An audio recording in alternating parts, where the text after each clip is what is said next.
Great. Welcome to the Lovecraft eZine podcast, everybody. And yesterday was Christmas. So if you're listening to this 6 months from now, it's December the 26th, 2021. We're about to say goodbye to 2021. And if you're watching live, let me know that you can hear us and see us okay. So Ben Handelman was going to be here, and I thought I'd read this text aloud once we got on air. He's got a bad sinus headache. He's going to try and make it if he can, but he may not be able to. But anyway, he says, my secret Shoggoth was Matt, and I got him only black and white crayons with it because back when he was young, they didn't have color, only black and white. So Matt suggested something to some of us on the Facebook thread. That we do like a Secret Santa type thing and call it Secret Shoggoth. That was just, and Rick's not on Facebook, so he didn't get that. If you can hear us, let me know, guys. Whoever's watching live, because I had a better idea, or we had a better idea for Rick. We all pitched in Rick and gave Rick a $100 gift certificate to Amazon. And thank you very much. Absolutely. So that's from everybody. So I've known Rick a long time. He's been on this show a long time. And really glad that eZine has allowed me to make friends with people like him and people like you guys. So we're going to be opening presents today, and that'll be fun. We're going to be talking about Doctor Who today. We got Corey and Rick especially to talk about that. And so let's do introductions, and hopefully Pete's stuck in traffic, but hopefully he'll be here in just a little bit. So let's do that. Mike Davis, Lovecraft eZine. Let's start with you, Rich. Hey, Rich, and I'm the guy with the beard and nothing else. So, one of the guys with the beard. That's right. Melissa. Hi, Melissa, horror fan, also book reviewer. You can read my book reviews at dunwichreview.com. So my site's a little neglected with the holidays and such. That happens. Yes. Yeah. And we have two Bryn Marks today. Bridget Bryn Mark and Mike Bryn Mark. So hey guys. Hello. Hello. Composer, artist. Mike and I met as musicians in the army band ages ago, and now he's retired, teaches elementary music. Someone says they can hear Shrek in the background. That might be, I don't know, that might be you, Phil. Rick. Rick Lay, writer, Hope collector, and happy friend of everybody here. Well, you'll have to let us know what you spend that money on. I love the stuff like that because it's like guilt-free. You have to spend it on something for yourself. Yeah. Well, it's going for some Dungeons and Dragon figures that I've been looking at. All right. Oh, you got to show right. us when you come in. Yeah. Awesome. Well, happy holidays, Rick. We love you and appreciate you. And I Matt. love all you guys. Okay, so I'm Matt. I am celebrating National Candy Cane Day. It's also Boxing Day for those of you. Yes, next week, eZine Movie Night resumes on the 1st. Okay, but in the meantime, there is a prize today. It's a little different. It is a manga version of A Midsummer's Night's Dream. The art is by Kate Brown, and it's really kind of attractive. So if you want a manga Midsummer's Night's Dream, it's a straight up adaptation of the text. Send an email to ezineprizes@gmail.com and put dream in the subject heading. We usually choose a winner in 5 or 6 weeks, so you got plenty of time to enter. All right. We also have Mike DeBronzo and Kevin Joyner here today. They're a couple of my patrons, which I really appreciate. The Bryn Marks actually patrons too. So thanks, guys. DeBronzo, you want to introduce yourself? We got too many goddamn mics here today. Sure. My name's Mike DeBronzo. I scribble things, design 3-sided doghouses, and I'm a patron. And I watch the show. What's a 3-sided doghouse? Well, I work in architecture, so. Oh, all right. All right, Kevin. Hey, I'm Kevin. I'm a musician and all-around creative. Currently working on my own cosmic existential horror themed podcast that we should be launching that sometime in the spring. And yeah, really happy to be here. So, Yeah, awesome, man. Keep us posted on that. And then last but not least, Corey. Like I said, Hey, everybody. Pete will be here in a bit. So, you want to tell the audience who you are, Corey? Hi, I'm Corey Herndon. I am a Magic and Dungeons and Dragons novelist and game developer who has worked on games like Dauntless and Wildstar and Guild Wars. And I'm also kind of obsessive about Doctor Who and like talking about it. And it's an interesting point in the calendar for Doctor Who right now. So I thought it'd be fun to chat about it. And I have had the Fuji song, How Many Mics, stuck in my head for the last 120 seconds at least. So thanks for that. You're welcome. So Corey sends me a note about should we talk about what we're going to talk about, because and he actually wrote this. I don't want the show to become unfocused. I'm thinking, have you watched the show? All we do, that's our greatest talent, is getting unfocused and flitting from topic to topic. Well, hopefully not. It won't be my fault. But yeah, we'll see. Promised I'd try not to talk over too many people. So, what are you wearing, Matt Carpenter? What's that? Looks like a nice shirt. You're muted. Stop muting Okay, yourself. so Isabel got me this shirt. Mike called last night to wish me Merry Christmas, and he got. Mhm. You wouldn't believe he obsesses over clothing. Yeah, that's me. It's like he thinks he's Christian Dior or something. Yeah, He made. I'm me wearing a wear this. ratty T-shirt and socks and And pajama that's bottoms. it. It's the pajama bottoms that are there too. Sure, you're wearing pajama bottoms. Yeah, okay, Mr. Tubin. Well, it was actually it was a wonderful Christmas present for me to call Matt yesterday, because we're talking and then all of a sudden I hear his wife for the first time and she's giving him all this shit about the shirt. And it was a joy to hear. It really was. So I was very glad that I called him to wish him happy holidays. So all right, if you're watching, please give the video a like. I appreciate that. Maybe comment below. You can comment on the side too. And if you're watching live, you can tip us if you want. That goes towards the eZine fund of paying the bills. So we're gonna do this secret Shoggoth thing when Pete shows up. But I thought I would start this by asking, since we're going to talk about Doctor Who, does anyone want to shout out their favorite Doctor Who Christmas special? Mine is the Snowman from that's the 11th Doctor, right? Yes, Richard E. Grant, I believe. Right. Yeah. And it's a technically a sequel of sorts to the Web of Fear and the Abominable Snowman from the Second Doctor's era. Yeah. That's what I'm here for. Yeah. Well, what's your favorite Christmas special, and why is this a turn? Me in particular? Yeah. I have a lot of I've switched this up a bit. Like I used to always say Return of Dr. Mysterio, which is not really much of a Christmas episode at all, and it's really kind of a standalone Capaldi story. Capaldi's kind of my favorite Doctor. Yeah, it didn't have to happen at Christmas. Yeah, it didn't have to happen at Christmas, but I think it's a really fun story that I didn't expect, and you know, I love when he runs around with a hoodie under the black coat. It's just so stylish. But I honestly, it's a really tough call between the Snowman and I think it's called Last Christmas. So anyone who's playing the Last Christmas game, you may be about to lose. But it's the one with Nick Frost playing Santa Claus. I think it's yeah. Oh yeah, yeah. And the thing is, I like it, but it's also got this kind of weird aspect to it in that it was kind of constructed almost like a finale for the character of Clara, and then she ended up sticking around for another season. So it has this like very emotional, like a lot of really heavy emotional beats and stuff, and then there's a bit of a unexpected rescue at the end. But you know, Nick Frost is playing Santa Claus. We got no complaints.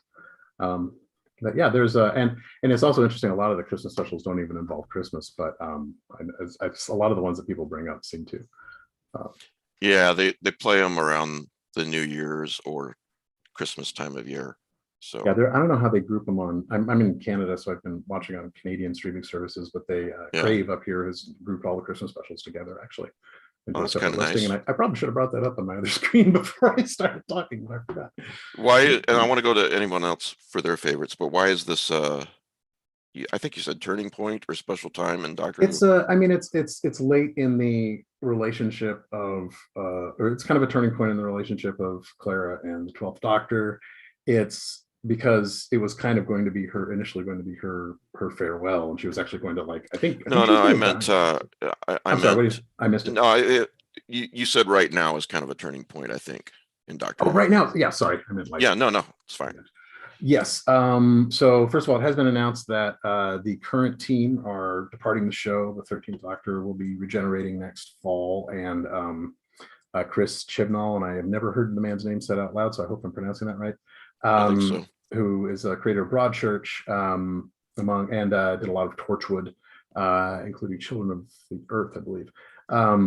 He he's been running the Jodie Whittaker's era, the 13th Doctor, the first female Doctor. That has been shown on the show. I mean, chronologically, it's very complicated, but because there's also been a second female Doctor introduced, who's actually way earlier in the timeline, and we'll talk about that. But yeah, her 3 seasons are winding down. Technically, the 3rd season is more or less over. It was a truncated season called The Flux. That was actually a 6-part story.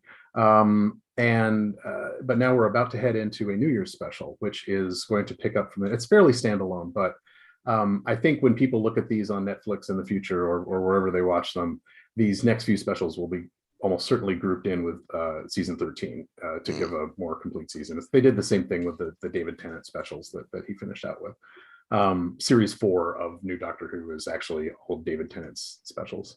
I got to say that she makes a great Doctor, but it's just too bad she didn't get a better writer. It's been it's he's got a lot of things that I like about his writing, but a lot of there's a lot of things I could delve into there, but I think there's been a lot of missed opportunities for things. I mean, I hate to, as a writer, I hate going in and analyzing something with well, here's how I would have written it, right? That's not necessarily fair, but it does feel like, especially in that first season, there are a lot of things they could have, picked up and run with a little bit more. And lately it's become very lower focus. It's drawing kind of heavily on a lot of the old original series superfan kind of stuff, at least as a starting off point. While also pulling a very controversial move with the Doctor's origin, which is still kind of shaking out. A lot of people kind of still refuse to believe it, actually. Waiting for someone to come out and say, no, this isn't actually true. It was all my son said something to the effect of that the Doctor was kind of special from the beginning, instead of, I'm badly paraphrasing what he said, but instead of just being another inhabitant of what's the name of the planet? Gallifrey. Yeah, Gallifrey. Taking the bull by the horns or running away or whatever it was he did. But he was special from the beginning. He didn't make himself special, if that makes sense. Right. That's where we're at right now, basically in the story. There's like a few pieces that haven't fallen into place yet. So I'm not sure if it. We know that we know where she was. So should I back? I don't want to back up and talk about too much of this. But suffice to say, what the change to the retcon to her history now is that rather than being a Time Lord who decided, hey, I don't really like this society, and stealing a TARDIS and running away, she was actually initially found as a child, abandoned on a planet next to a wormhole, which presumably she may have come out of. A Gallifreyan who didn't know how to who couldn't regenerate. They didn't do that yet. Yeah, I don't know if you saw, but the Gallifreyan who saw her. Yeah, she was in the most recent run of the Flux. Yeah, she was. The Gallifreyan who rest played by a Doctor. different actress. Yeah. Oh, okay. Well, she was on the show about Yeah. what, 9 months ago, something like Mhm, that. Guys? yeah. She regenerated. So this is a lot of times. the flux is kind of breaking down a lot of that and kind of I guess kind of reinforcing it more than just the master coming in and blurting all this stuff out. Because for one thing, I think that left a lot of people thinking for a long time that it could have been the master pulling some kind of trick. And I Yeah. still find it interesting that the episode that was revealed in was called The Timeless Children, not The Timeless Child, which is what she was identified as, the timeless child who would keep regenerating ad infinitum. And I mean, this is one of those cases where like, oh, hey, I might write this differently. It felt like that story would have worked better as a master origin story. You know, like, why is he so hateful? Why does he hate the doctor so much? That kind of thing, you know, because her people took his DNA. That would make a lot of sense to me. But it's kind of the opposite, at least again, right now. I'm sure we haven't seen the last of Sacha Dhawan's master. All right. Hey, it's Pete Rollick. Yeah. Oh, and I don't want to talk over Pete, but yeah, anyway, so the turning point is that we're kind of heading into the last few specials where we'll be ending with her regenerating, and then Russell T Davies, who was the producer showrunner who brought the show back with Christopher Eccleston back in the day, will be taking over again. And we don't know who his doctor is going to be. There's a lot of rumors, but it is believed the regeneration at least is going to happen on the 60th anniversary, which will be 2023, November 2023, fall 2023. Hey, Pete. How are you? You're not stuck in traffic anymore, I see. I'm not stuck in traffic anymore. All right. It's crazy out there in the real world. Has anybody noticed this? I don't go out there. Got any ice where you are? All right. You're in a... No, fancy, I'm in Palm Beach County where everybody has escaped to, and it looks like our driving population has tripled in the last 2 weeks. That sounds like a nightmare. Yeah. All right. So why don't we do our secret Shoggoth thing and then talk more Doctor Who? And I also have a list from Bloody Disgusting about a list of their 10 favorite, I guess, horror movies from 2021, and a reviewer there picked their favorite 2021 horror books. So I want to cover that as well after we're done with this. So Matt, explain what we're doing here, would you? So you all know what a Christmas Pollyanna is. It's where a group of people, you're randomly assigned a name from the group and you have to go buy them a present. And our instructions were minimal money. It didn't have to be something new, except if you were sending it to me, it had to be very expensive. So we sent out all the information about December 11th. People tried really hard to get things there on time. I especially salute Mike Brenmark for having to FedEx something, which was really pretty darn remarkable. So basically now we all got a name at random. We got something for that person. That person is now going to open the present and judge you on what you sent them. Exactly. Now, if you're watching instead of listening later, you can see I see Kevin's got his background up. Huh? So that's not much of a secret. Secret Shoggoth. No, but we don't know what we got. But yeah, this is what I got in the mail from Kevin. So I don't know what's inside. That is such cool artwork. Yeah. I feel like Kevin you made Joyner. Had a little fun. So who's going to go first? Yeah, Rich, let's go from top down, at least on my screen. Rich, did you get anything or give anything? My background mirrored for you guys or just for me? No, you're fine. I can read it. Okay. Cool. Yeah, I see it fine. Yeah, it looks cool. Mine came. Thanks. Let's see what I got here. So Did you peek already? I did not. I just opened it so I wouldn't have to cut in front of you guys. All right. But I haven't looked inside yet. So I got from Matt. Let's see. This is a bag of shit. It looks like little. It's fake vomit. I think it's a little colorful Cthulhu. Nice. Wait, and Use a cute Cthulhu. Love it. Stickers here. Oh, nice. Love it. Yeah, if you're watching now or watching later or listening later, I just appreciate all of you guys, appreciate the Patreons, and I appreciate all of you who listen and watch, because I feel like we're just, a bunch of friends hanging out. Even if you've never written in or emailed me and you've been listening to the show a while, I hope you feel like you're part of our group. So Also, I got bicycle cards, Relay Rising and Unnameable Horrors. good Lord. Oh. Was this Wow. $25 and under, Matt? Is stuff sitting around the house. Oh, okay. Yeah. Looking for a good home. All right. That's right. Thank you very much. So what this really was Matt's attempt to get rid of stuff. Let's call it for what it is. How dare you intimate such a thing? If you keep going deeper into the box there, you're going to find a folding table. He expects you to have a yard sale with everything. That he spent, So she got a Miskatonic University pennant too. That's Yeah. It's awesome. And there's actually Oh, one right thing in with there the that's foot. kind of neat that I don't think you've seen. And then there's a pin. There's also a pin. It's to put on your fez when you go to meetings. Okay, you go to one of these meetings, don't wear your fez. Don't say you weren't warned. Is that box bottomless, or is that everything? Is there something? Lots of. Boy, Matt wanted to get rid of a bunch of stuff. Lots of paper, which I can use to grill. Start my fire. Well, yes. Okay, so happy holidays to everybody watching. And who's next? Melissa, were you able to get in on this? I was. So All right. I have my secret Shoggoth here. Let's see. Are we saying who it's from or no? Yeah, you said Okay. who it's from. Well, it looks like it's from Bridget. No more Thank secrets. you. Oh, then this will be So I'm tasteful. opening up this. Yeah, I know. It'll probably be something nice. It shakes. Do you hear that? I don't know what's in Yeah. here. Let's see.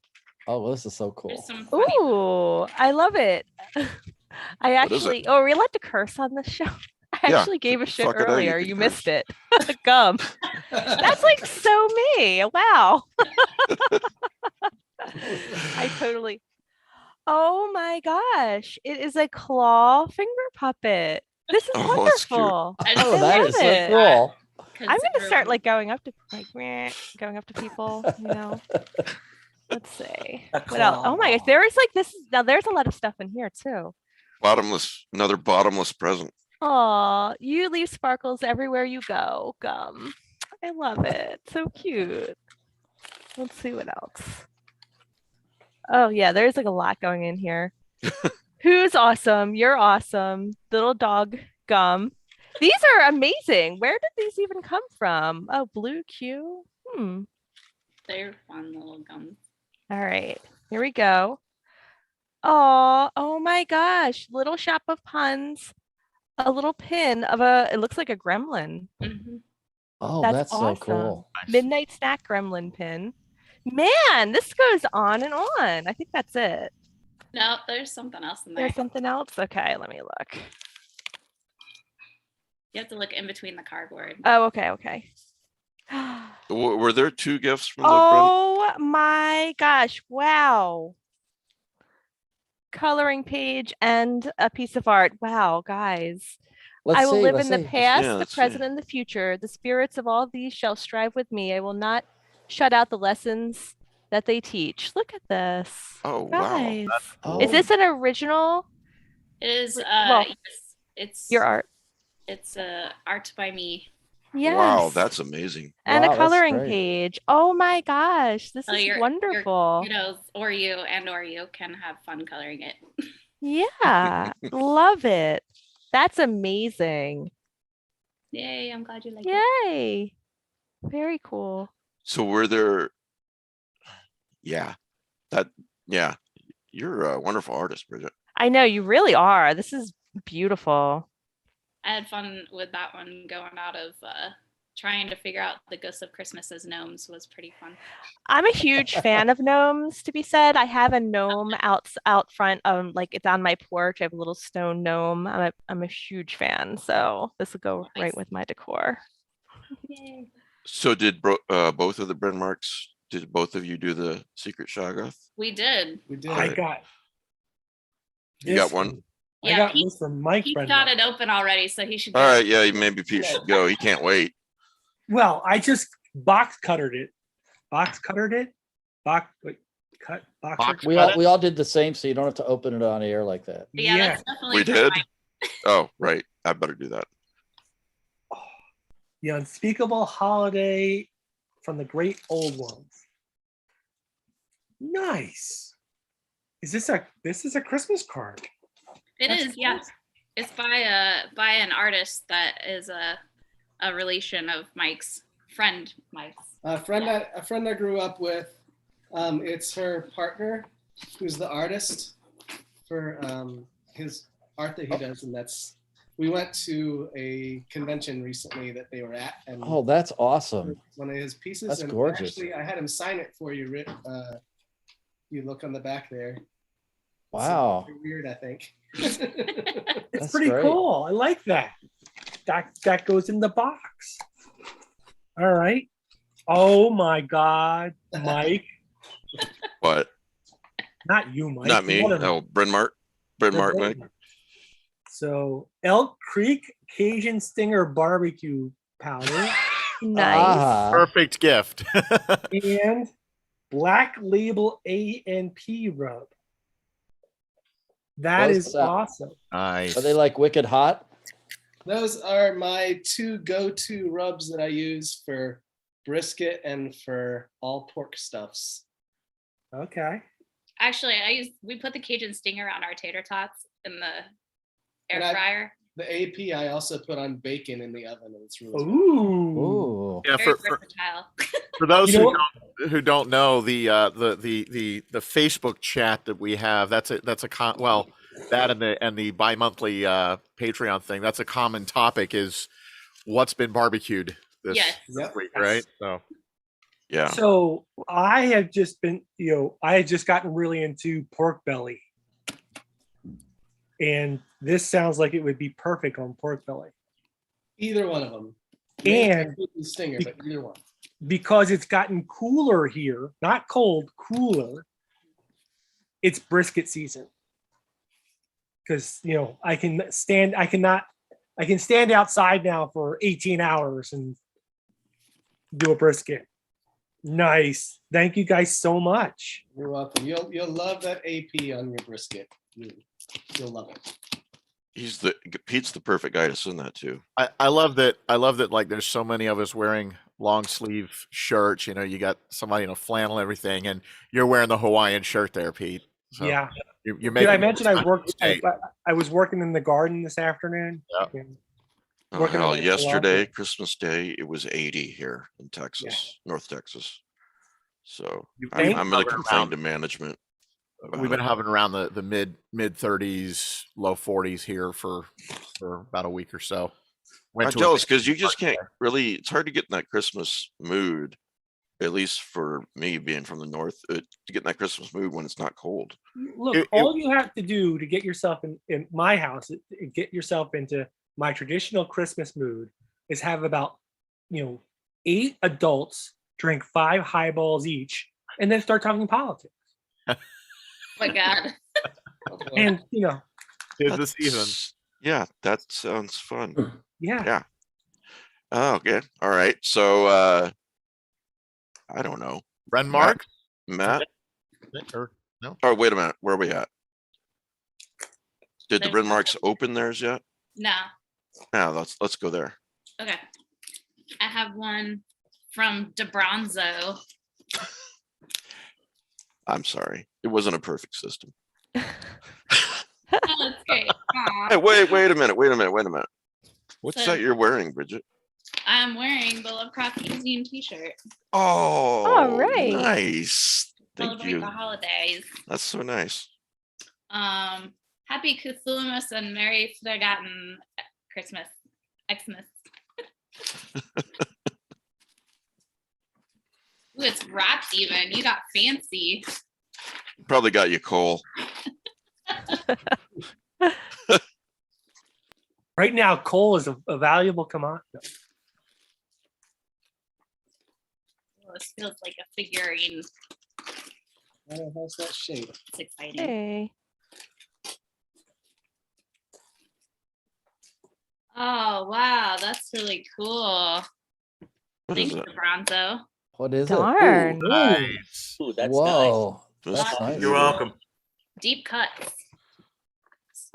Oh, Star wow. Spawn It's- of Cthulhu. That's awesome. It's all primed up so you can paint it. Oh I my bet gosh. that'd be awesome. I'm sure you do a really good job with painting, Bridget. Oh my Get all gosh. your art skills. I have not painted minis like in many years, but many. But this is inspiring, so I might have to paint it for That's awesome. sure. Thank you. I'm That's glad you awesome. like it. I love it. Well, I guess that means we go with Mike Renmart. Yeah. Yep. I think this is from Melissa. Yes. Yep. Also went fancy. with I the- also, yeah, sorry, I went a little There's crazy with the lots of stuff in packaging. here. I was worried things would break or fall apart. Oh, This cool. is fungi from Shoggoth. On the paper. Right. Oh, very Cool. nice. Got a little poem that you can read There's some there. poem here. Couple here, and then there's also Christmas by Lovecraft.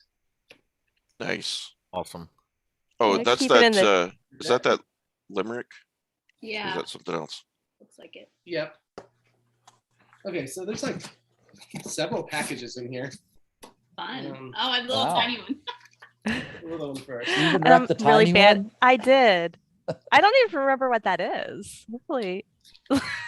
These are super wrapped, so It was probably for somebody else and it fell in the box. Yeah, it's kind of like, I have no idea what that is. Oops. I was going crazy that day. Bridget's family would be impressed with your wrapping skills here. They also use a lot of tape. Yeah. Oh, that's super Oh, cool. neat. What is it? Some of these guys. They're little octopus guys. Oh, Oh, neat. I'll have to Tiny, figure out tiny, how to but cool. Neat. Make Yeah. those into cufflinks for you. that would be bad. A few more packages in here. Wow. Got lots of them.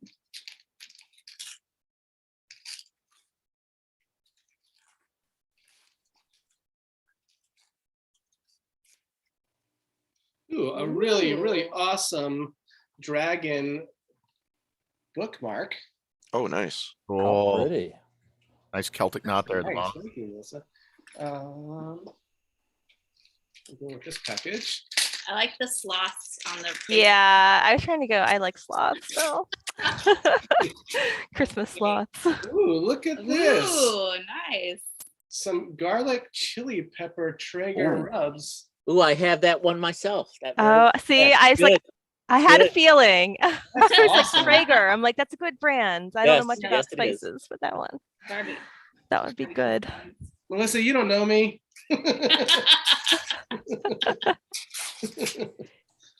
The one I think is more for both of you though, because I feel like you're both gonna like it.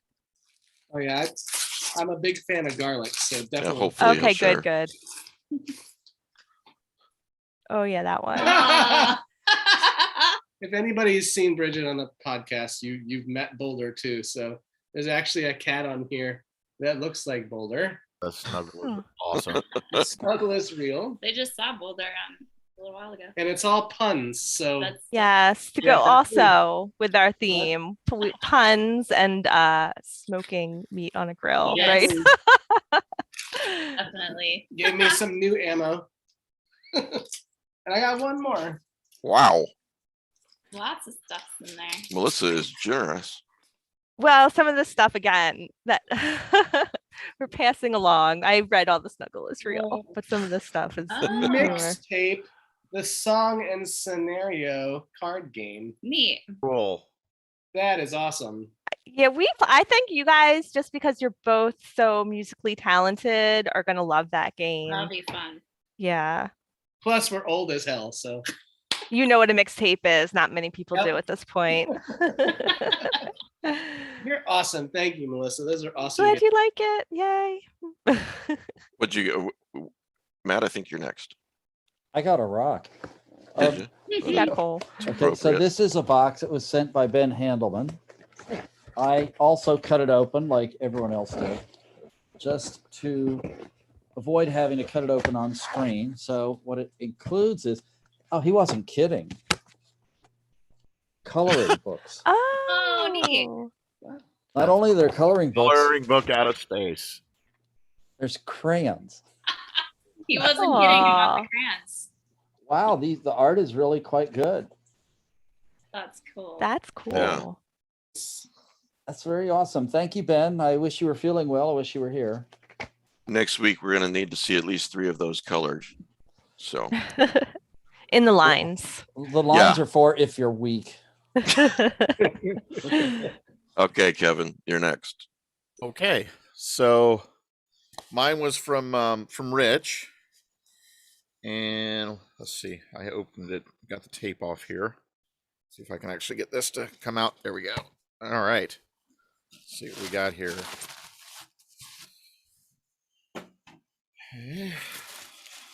I'm gonna turn off my background for a second because Yeah, you're blending in with You're the Shoggoth. blinking in and out of existence. exactly. Let's see. Video.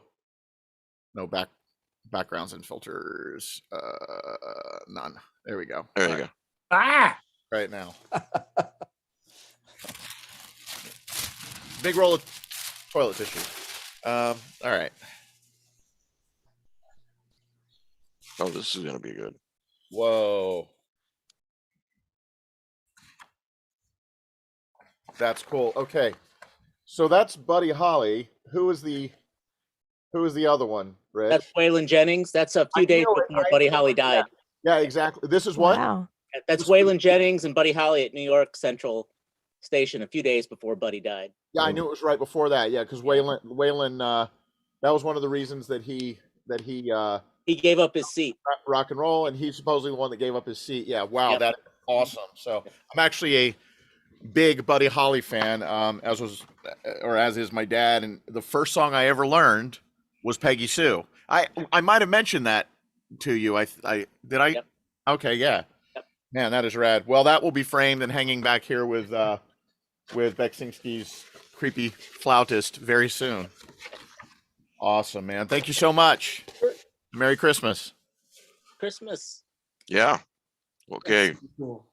What about you, DeBronzo? uh-oh. I have not one but 2 packages from Uncle Pete Rollick. So let's see what we got here.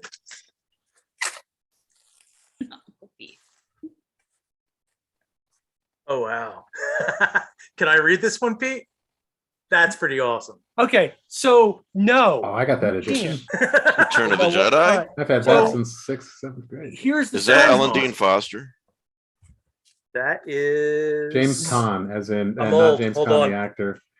James Caan, like, yeah. Yeah. So hold that Brad up.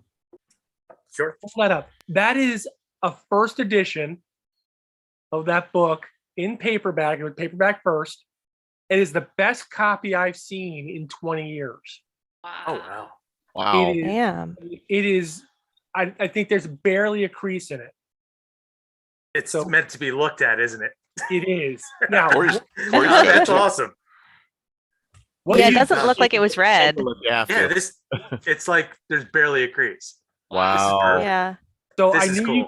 I know you collect Star Wars stuff.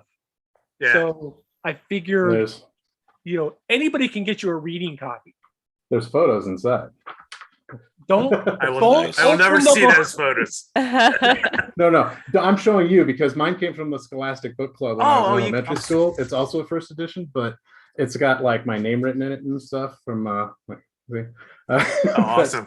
but yeah, it's a wonderful edition, and I actually really enjoyed reading it because it's the first time I saw anyone describe building a lightsaber at the beginning of this book.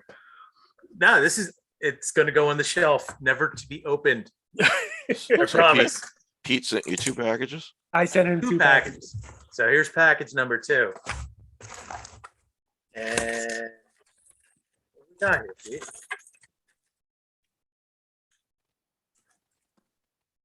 I'm sorry, I'm getting old, so I'm like blind. No, it's okay. Let me pull out my glasses. Poor awesome. baby. Love that book. J.J. Oh. Abrams, Doug Dorst. So S? this is a novel. It's sort of like a classic novel. that you would study in college. Uh, But at the same time, there are people making notes in the gutters and sidebars, and that tells a completely different story. Yeah, it's kind of like a multimedia. It's kind of like House of Leaves a little bit, isn't it? In its conceit, yeah. Right. Oh, It's awesome. the kind of book that would not make for a good ebook. You need all No. the physical things that are inside the book. Right. There's little knickknacks in there. It's awesome. Yeah, it's supposed to be really cool. Nice. This is awesome. I can read this one, right? Yeah, you can read that. This one could be.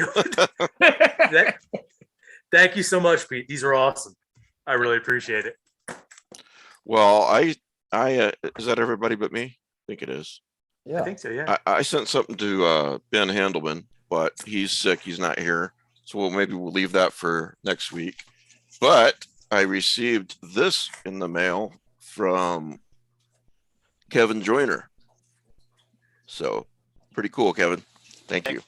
All right. I don't have any idea what's inside yet. I reboxed it so you wouldn't guess what it was. Oh, this looks promising.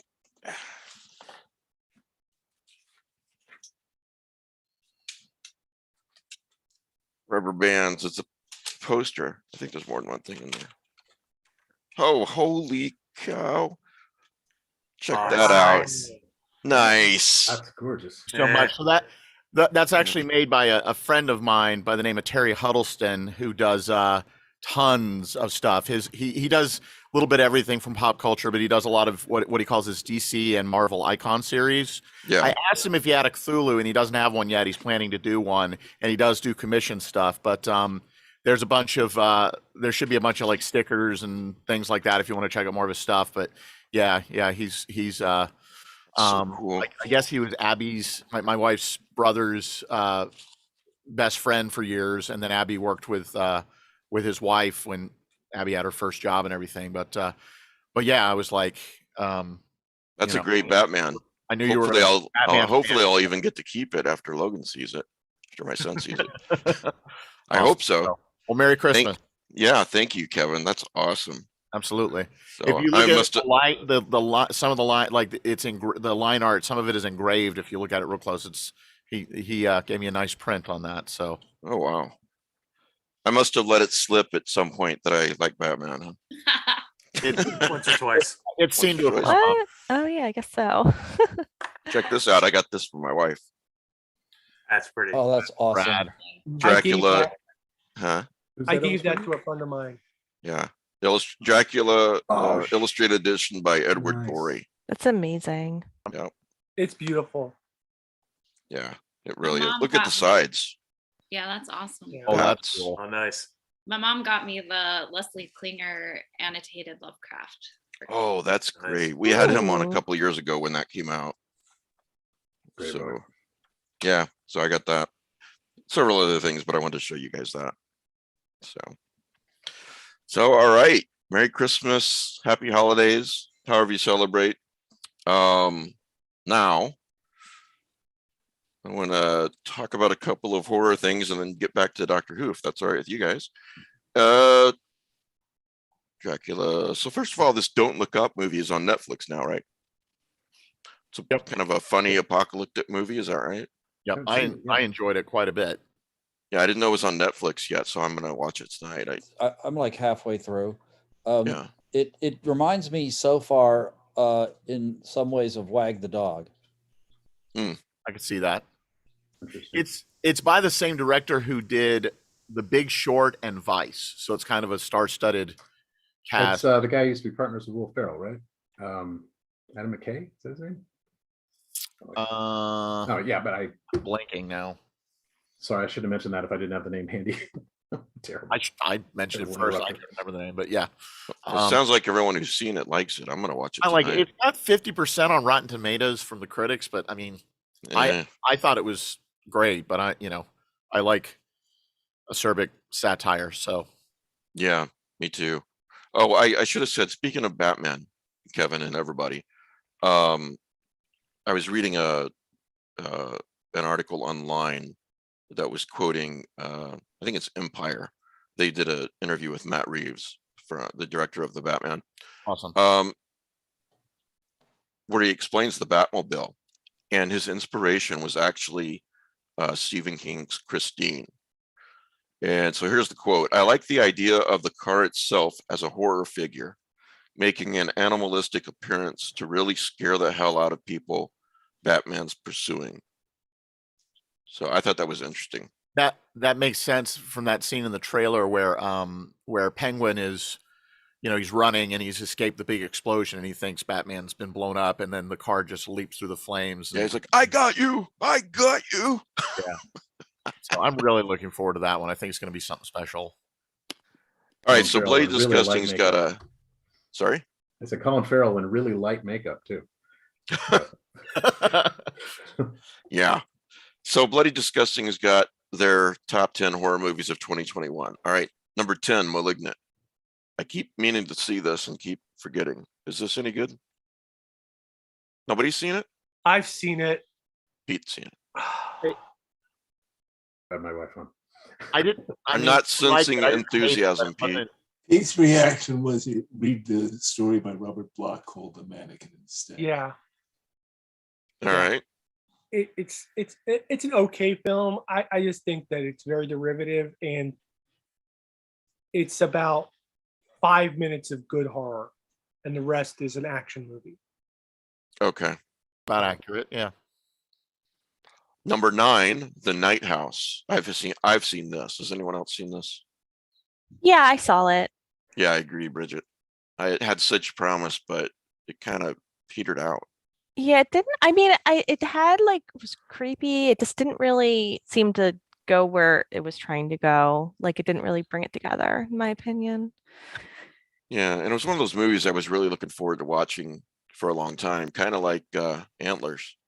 And then I watched it and I was like, ugh, it's just what did you think, Bridget?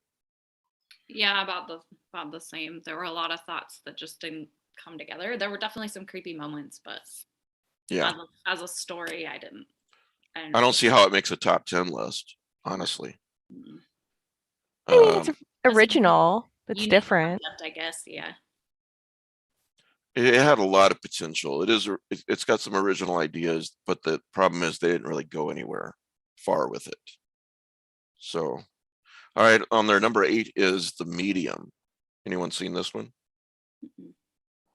I haven't either. I don't think I've even heard of this one before this list. Producer and co-writer Na Hong Jin's follow-up to The Wailing. I know you guys like that I one. like The Wailing, yeah. Wow.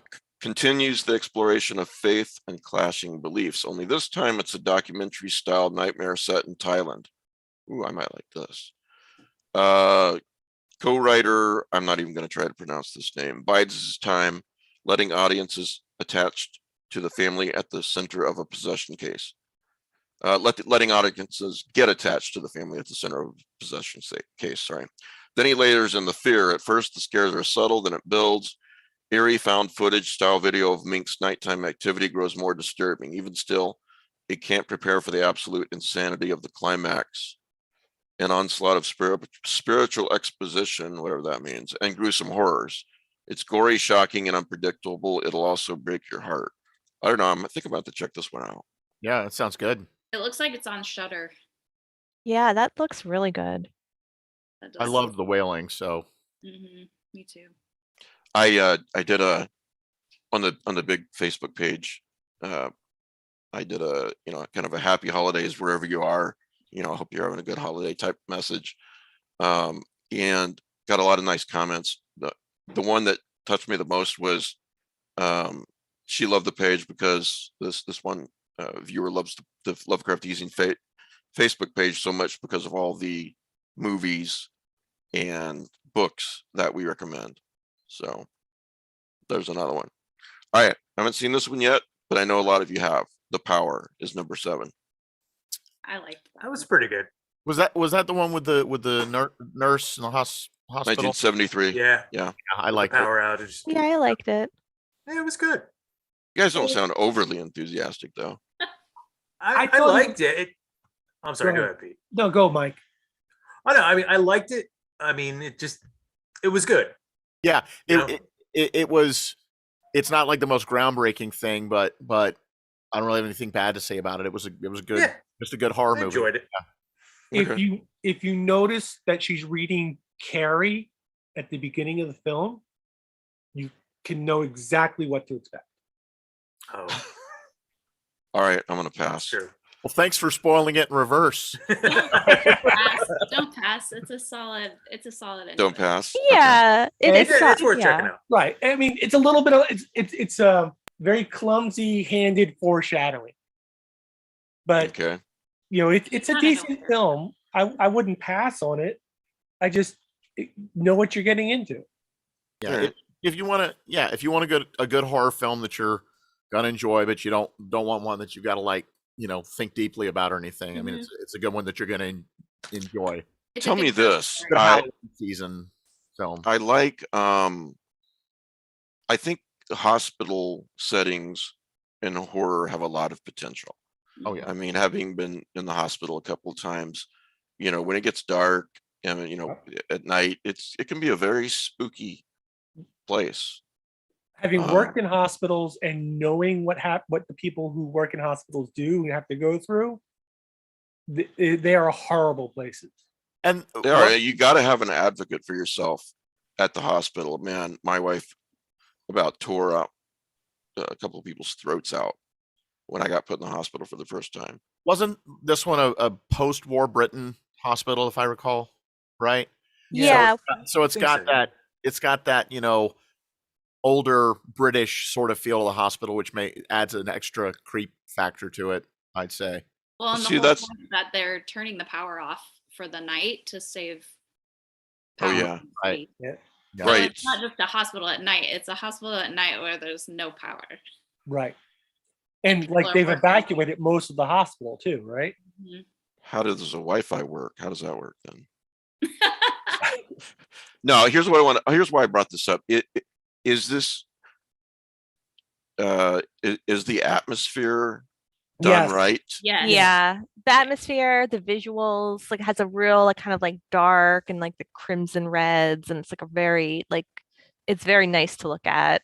It's good. Okay, And I think I and will it's got a watch bit it. of then. it's got a bit of decent social commentary to it as well. Like if you Yes. like that sort of thing. So it's Yeah. it's good. You'll Yeah. enjoy it. Okay. Number 6, Candyman, the new one, of course. I really enjoyed the new Candyman. I love the way they expanded the mythology Yep. and that and joined it to what came before without they did it in a really seamless way. Yep. But it was totally its own film. It wasn't a redux. I really enjoyed it. Yeah. More than I thought I would. Yeah. I think it may have been the best horror movie I've seen all year. Really? It's good. It's really good. Okay. Well, that says a lot. Is this body horror? Because I'm going to admit something that will probably have all of you unfriending me immediately. I You haven't don't like body horror. No, then that's why I haven't watched the first Candyman. Yeah, no, it's yeah. less body horror than that. It's got it a little bit, but it's a lot less body horror than that. That's not really the focus, I'd say. All right. Should I watch it, Pete? You should watch it. Okay. All right. Here's number 5, a movie called, if I'm saying this right, Titane, Titane. Oh, yeah. That is was in limited release. Matt, it was playing at the Hollywood Theater while we were there. Really? Yeah, that was what was being played upstairs. I missed that one. But this is the movie about the woman who has sex with a car. I'm not sure how that works, or if I'm old enough to know how that works. It was a nice. Don't worry. It was a nice muscle car. Oh yeah, it would have to be. Okay, so Alexia is an anti-heroine, borderline sociopathic and thoroughly magnetic. I don't know what this movie is about from reading this. So, She has sex with a car. You watched it, I assume, or did you just watch that clip She gets pregnant. By a from the car? Yeah. Your mileage will vary. I think so. Oh man, God. that's sticking. It sounds as bad as that Julie Christie Sounds movie like where the computer raped kind her. of art house shock horror. I'm guessing probably if she gets pregnant from a car, I'm guessing there's going to be some body horror. Jason on the live chat just said yes, body horror for this movie. Okay. Yeah. Titania, or however you say it.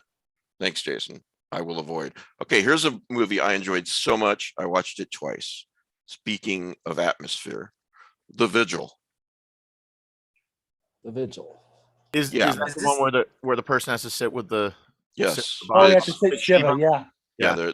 the it's a Jewish Yeah. tradition. That is a great little film, and so much so it inspired me to write the story. So No kidding. Okay. yes, yeah, Where are you going to send it? it's already sold. Okay.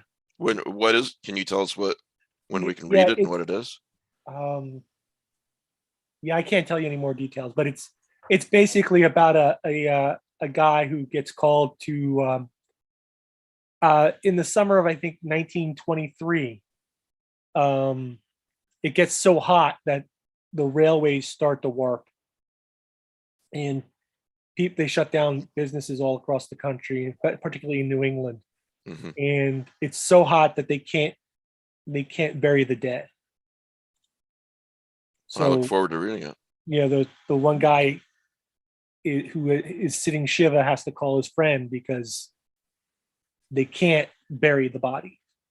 Now, Jeffrey Ford wrote a similar story some years back, short story called Sitting the Dead, I believe. Any of Okay. you read that?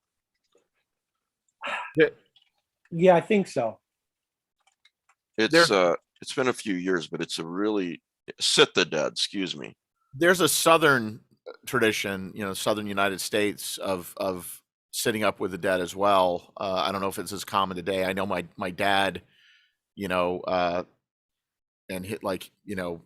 his community, they did that sort of thing. They were, I guess, hard shell Baptists or whatever, but it's an old South thing, and I'm sure it's connected to the sitting Shiva tradition, just translated through Christianity or whatever. So I'm wondering if that is that one in the Jewish tradition, the one you're talking about, or is it more of like that southern, like The Jeff's yeah. story? Yeah. I just can't remember. I'm pulling it up to find out which collection it is in. I believe it is in The Drowned Life, in that collection. Let me double check for those of you who are interested. If you watched The Vigil, I think Ray Stevens even had a comical country song about sitting up with the dead, and the corpse like sat up because of gases or whatever in the corpse and freaked everybody out or whatever. Good times. well, it's in one of those. I can't find it right now, but it's also in Ellen Datlow's and Terry Windling's Teeth, Vampire Tales. Apparently, the story is in that anthology as well. And I know it's in one of Jeff's collections. I just can't remember which one right now. But yeah, if you like the movie, you should read Sit the Dead by Jeffrey Ford. So, all right, what else do we got here? I really loved The Vigil. All right, number 3, The Green Knight. Are they off base? Is that a horror movie? I mean, I watched it. I liked it. I don't know if I'd put it in that genre. I mean, I guess because it's not like really a traditional sword and sorcery either. Maybe it has some horrific elements, but it's more of I would say like fairy tale or something like that along that Fantasy? line. What, Rick? You call it fantasy? It's a fantasy. Yeah, I would say Yeah. fantasy, maybe dark fantasy. I didn't really find it horrific. Okay, it's good to know. Has anyone seen it besides Melissa? I'm going to go with Melissa. I thought it was a Arthurian fantasy. Maybe a little dark, but there are portions of the Arthurian fantasy that are a little dark. Yeah. It sounds like, from what you guys are saying, that they're a little off base labeling it horror. But Yeah, but that, I mean, Mileage may vary, I it's guess. Pan's Labyrinth horror. It's got some real dark stuff, but is it just dark I fantasy? would say it's dark. That's dark fantasy, but Yeah. I don't know. I feel like you could almost call that more horror The than Pale Pan's Man Labyrinth. is Or pretty. Pam's. What's that? Yeah, Pan's Labyrinth. The Pale Man in Pan's Labyrinth was pretty. The goblin with the eye. Yeah. The eyes. Pretty creepy. Okay. Well, I guess yeah. Well, it's like, would you consider The Witcher a horror because it has monsters, but it's more fantasy? Yeah. Good Yeah, point. that's a great example. Yeah. Their number two Horror is a movie called The Boy Behind the Door, which, from what I've heard, it's something I will actively avoid. They're not really describing the plot here. Let me just Google this real quick. Bobby tries to save himself and his best friend when they are kidnapped on their way home from school. Okay, I'm going to pass on that. Oh, Number one, Censor. Anyone seen this one? I have seen Censor. Okay. It's a horror movie. Okay. It's scary. Is it good? Your pause tells me all I need to know. Well, okay. So I'm gonna have to. I only had time to watch it once, and like, okay. So the first time I watched Barbarian Sound Studio, I hated it, but then when I watched it again, I really fell in love with it. First time I watched it, I hated it too because I couldn't hear what the fuck was going on over Joe Pulver's snoring. But so the censor plays with the idea of identity and sequencing and film, and where does films when does a film stop and when does real life begin, and that kind of thing. Yeah. And it's very complex and it's very highbrow. And I need to, and it sort of waffles between existential horror and a slasher film. And I need to watch it again. Okay. Fair enough. Anyone else on that one? I haven't seen it yet. All right. Now, jump in anytime with your thoughts on these, Corey, and then we'll get to Doctor Who. Now we have the Bloody Disgusting. I like the way they do this, even if I don't always agree with their choices. This is Megan Navarro over at Bloody Disgusting. Reads off her list of the 10 best horror books of 2021. Now, I'd love to get away from this 10 best or 25 best of anything. I'd rather it be my 10 favorites, because it's also subjective. So, but be that as it may, The Final Girl Support Group by Grady Hendrix. You want to read that one? I just bought it tonight. But did you read it? I just bought it tonight. Did you see? You're not preparing. Not preparing for the show. That's on my to be read list for sure. All right, so this one, Nothing But Blackened Teeth by Cassandra Caw. Oh yeah. I just bought it tonight. I like that. It's definitely more abstract. Like I liked it though. This like is Japanese kind of folklore with horror, right? Yeah, Yeah, and well, it's yeah. short. Like it's a very quick read, and Yeah, it's a novella. Yeah, and it's I would say the way it's written is kind of like hard to follow. It's definitely not for everyone because it has like a more of like a flowy kind of poetry, abstract kind of viewpoint, but it's very artistic. It's I got liked one it. hell of a cover. Yeah, Yeah. the cover is very nice. No, So- I've read other stuff by Cassandra Caw. She's got a series of novellas featuring a Yithian detective that are really quite good. I really think we should get her on the show. You should, if Yeah. we can get her. So Yeah, we should. Yeah. I'm in the funny story. I'm in Barnes and Noble the other day, and Barnes and Noble has a list of their 13 favorite horror novels from this year. Quite a few friends were on the list.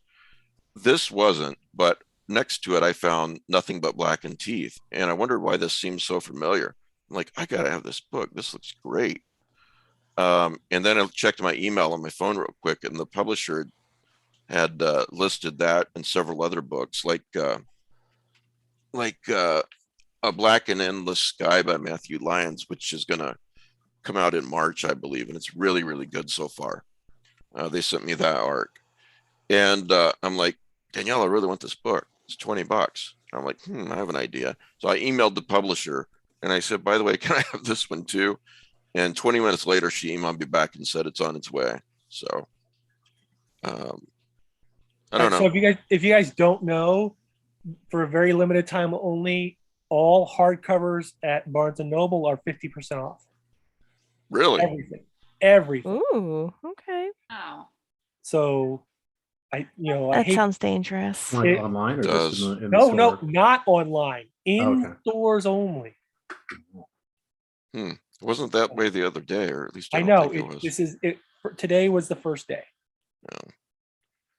Goddess of Filth by V. Didn't read it. Castro. Ancient folklore, atypical possession, and a coming-of-age story collide in this novella by V. Castro. I feel like this isn't fair to say, but 5 teen friends get tipsy one night and decide to hold a seance.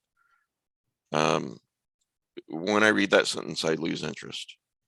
Maybe it's a really great book. I don't know, but Hey, anyway, Mike, yeah, I want to share something with you. yes. So my daughter has raided my closet, and she has stolen all my good shirts. And She's a good kid. Do you know how I know she's a good kid? How? She's wearing a Lovecraft eZine t-shirt. Yep. This is her go-to shirt these days. Really? So, yeah, she loves it. Thank you. That that means more than I can say. I really, really appreciate it. So, yep, your daughter and Bridget have made my day. So, Warped and Faded, Weird Wednesday, and the Birth of the I don't know what the hell that is. Chasing the Boogeyman by Richard Chismar. That was good. Did you guys read that? Yes, that was good. Yeah. If you like the book, I interviewed him several months ago. Just go to the Lovecraft eZine YouTube page or the podcast, and he'll be back maybe 10 episodes or so. I don't know. The Autumnal by Daniel Kraus. This is a graphic novel, and it looks really good. I like. What did we interviewed Daniel Kraus, didn't we? Yeah, about his latest zombie book. Yeah, the George Romero book, right? Right, the George. Yeah. So, I think they're going to send this to me, but I don't know when it's already out. Can I say something, Mike? Yeah, please. This we talked about this before. It just came in the mail like a day ago. It is All the Haunts Are Ours. All the Haunts Be Ours. It's the DVD compendium of folk horror. For example, this has the DVD Penda's Fen in the collection. Oh, nice. It's like multiple hard to come by folk horror films. So if you all want to get this, it's a compilation set. It's for sale on Amazon. It looks great. How much is it? I don't remember. It wasn't cheap. Yeah, figured. But I'm going to probably be showing Penda's Fen on movie night in the next few weeks. I can get my DVD player to work. Well, a friend bought me this next one, Larry Jr. Thank you, Larry. The Book of Accidents by Chuck Wendig. Now, I have not had time to delve into it yet. It's got a lot of books ahead of it. But have any of you? So I've read some Chuck Wendig, and I'm not a fan. Okay. So I've kind of given up. He just doesn't do it for me. I think he's a good writer. I just don't particularly like it. Well, yeah. I mean, there's a lot of movies that I've watched that I can honestly say this is a great movie, but it's just not my cup of tea. Yeah.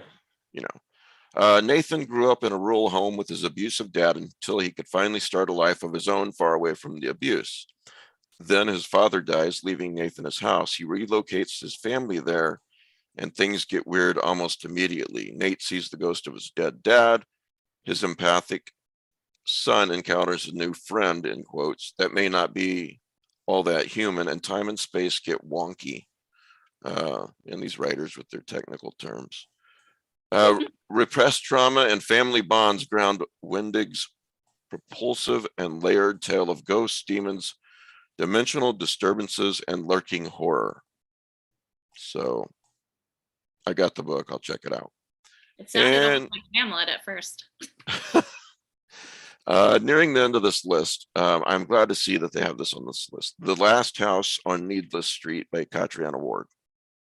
So That's really, really, really good. yeah. Yeah, I really enjoyed it. I thought it was mislabeled as gothic horror. I'll just say that. I don't think people should go in because when I went in, like thinking, oh, gothic horror, but I feel like it's a lot different. But it's really unique, and it's, I don't know. This is definitely one of my favorite books that came out this year. When I interviewed Kat about the book a couple of weeks ago, she was saying how much she loved horror and she loves the gothic, and something to the effect of she wanted to kind of repurpose the gothic in a different setting.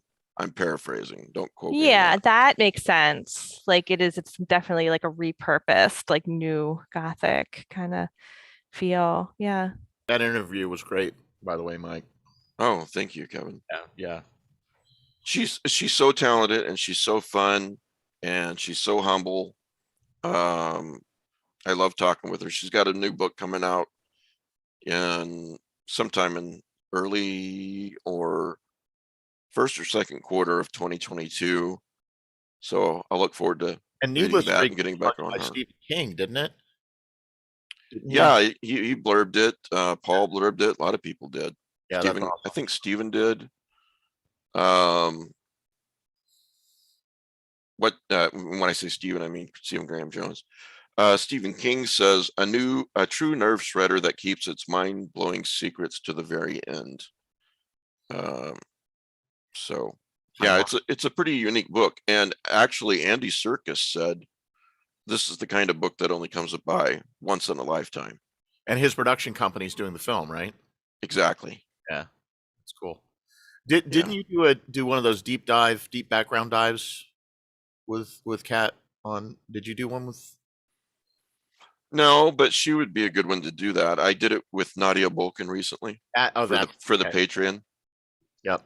For those who don't know what Kevin's talking about, I've got this series, slowly progressing series, but it's called Deep Background, and it gets more into the lives of the writers or creator. We mentioned their work, of course, but it gets more into what made them the person that they are. Why do they write? You know, who are they? I started with Laird, Livia Llewellyn was my second deep background interview, and Nadia Bolkin was my third. So Laird's creepy, story from his life each day in Halloween or during October was fun reading when he was tweeting out. Oh yeah, it was, wasn't it? Creepy stuff that had happened to him throughout his life. Yeah. Yeah, and if you're a patron, you can not only read that deep background of Laird and Nadia and Livia, but you can also go back a few months to Laird's. I don't remember what we titled it, but it was basically real life strange things that have happened to Laird.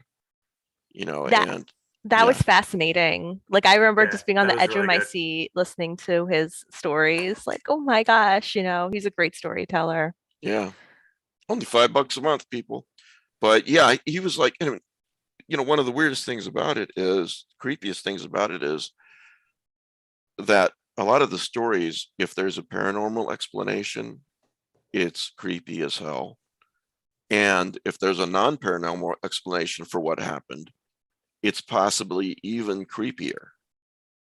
I don't want to give away the stories that he told, but it's damn well worth a listen. Yep. So anyway, last but not least, My Heart is a Chainsaw by Stephen Graham Jones. Sitting on the shelf waiting to be read. Bought it tonight. I haven't gotten it. You bought a lot of books tonight. Where I were bought you? a lot of books tonight. He went down the list. Were you at Barnes and Noble buying hardcovers on? I for was half at price? Barnes and Noble earlier today buying hardcovers Nice. because I had gotten so every month Verizon sends us $10 gift cards to Barnes and Noble, and I had saved up like a whole bunch of them. That's awesome. Well, Stephen loves slashers, so Yeah. There's a second one coming out in August too in that series called Don't Fear the Reaper. I'm looking at it on Amazon. It comes out August 2nd. well, for once, Amazon recommended something to me that I thought, wow, you guys finally are getting this right. And it was The Shadow People by Graham Masterson. Oh, I love Graham Masterson. Yeah. And it was like $5 on Kindle, and I just could not resist. Now I know that Matt doesn't like the book, but the Manitou, Revenge of the Manitou, and a few of those were some of the earliest non-Lovecraftian fiction I had ever read.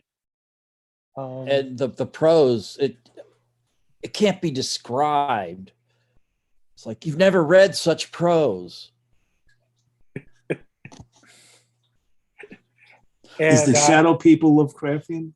No, it's not. But yeah, he's actually one of like the best-selling writers in the world. He kind of stays under the radar. He does well. What he's really big into is he writes a lot of sex manuals. I don't need those. How to be a better lover and things like that. So, but yeah, but he's also like a mainstream writer too. He's written like some. And I'm sure the prose in these books is just as good as the prose in those manuals, I bet. Same originality, turn of phrase. You would not read such prose anywhere else. All right, guys. We have anything else before we talk about Doctor Who? Could we go back to the movie list for a second? Yeah. It's not on there, but I haven't seen 90% of those movies. But Oh, yeah, Advent good Calendar, point. If you guys want to add movies that you think the audience should check out, please do. there was a movie on Cheddar called Advent Calendar. Oh, Really yeah. good. Oh, yeah. Oh that was my great. gosh. I mean, That was awesome. Yeah. I passed by it a million times. I think it was Kelly that told us about it, gave it a chance. I'm Yeah. like, it's really good. But it's just, stuff like that. I would A figure would be on that satisfying list. ending, but also open for this is one time I hope they do a sequel, because I think I'd really like them to explore, some of the mythology and stuff they built up. Yeah. Built up in It was great. It was Yeah. excellent. No, they definitely left it open. You could Yeah. take it a few ways as far as what exactly happened at the end. No, that was really, really a unique movie.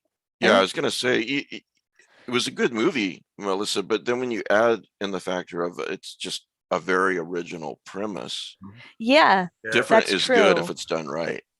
It's very rare because I feel like you don't see as much of that anymore. And then rarer still, it is done really well. I think that might have been the first, because that was a French movie, wasn't it?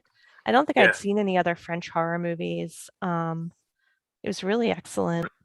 France or was it Belgium? I don't know. Luxembourg? I can't remember. Yeah. Yeah. But what I liked about it was that like good cosmic horror, they didn't explain anything too much, and I don't want them to over explain it with the mythology, but they could clearly build upon some things. It Kind of like Dark and the Wicked. They didn't explain too much. Yeah. Yeah. Another one that I really liked. Yeah. It's kind of like The Night House could have been that, but they didn't quite get there. They didn't explain enough. Like they'd left too much open where it just didn't go. But Advent Calendar was like, there was like a fully Yeah. formed mythology underneath the story, and then they just told you what they wanted to show you, and it was really effective.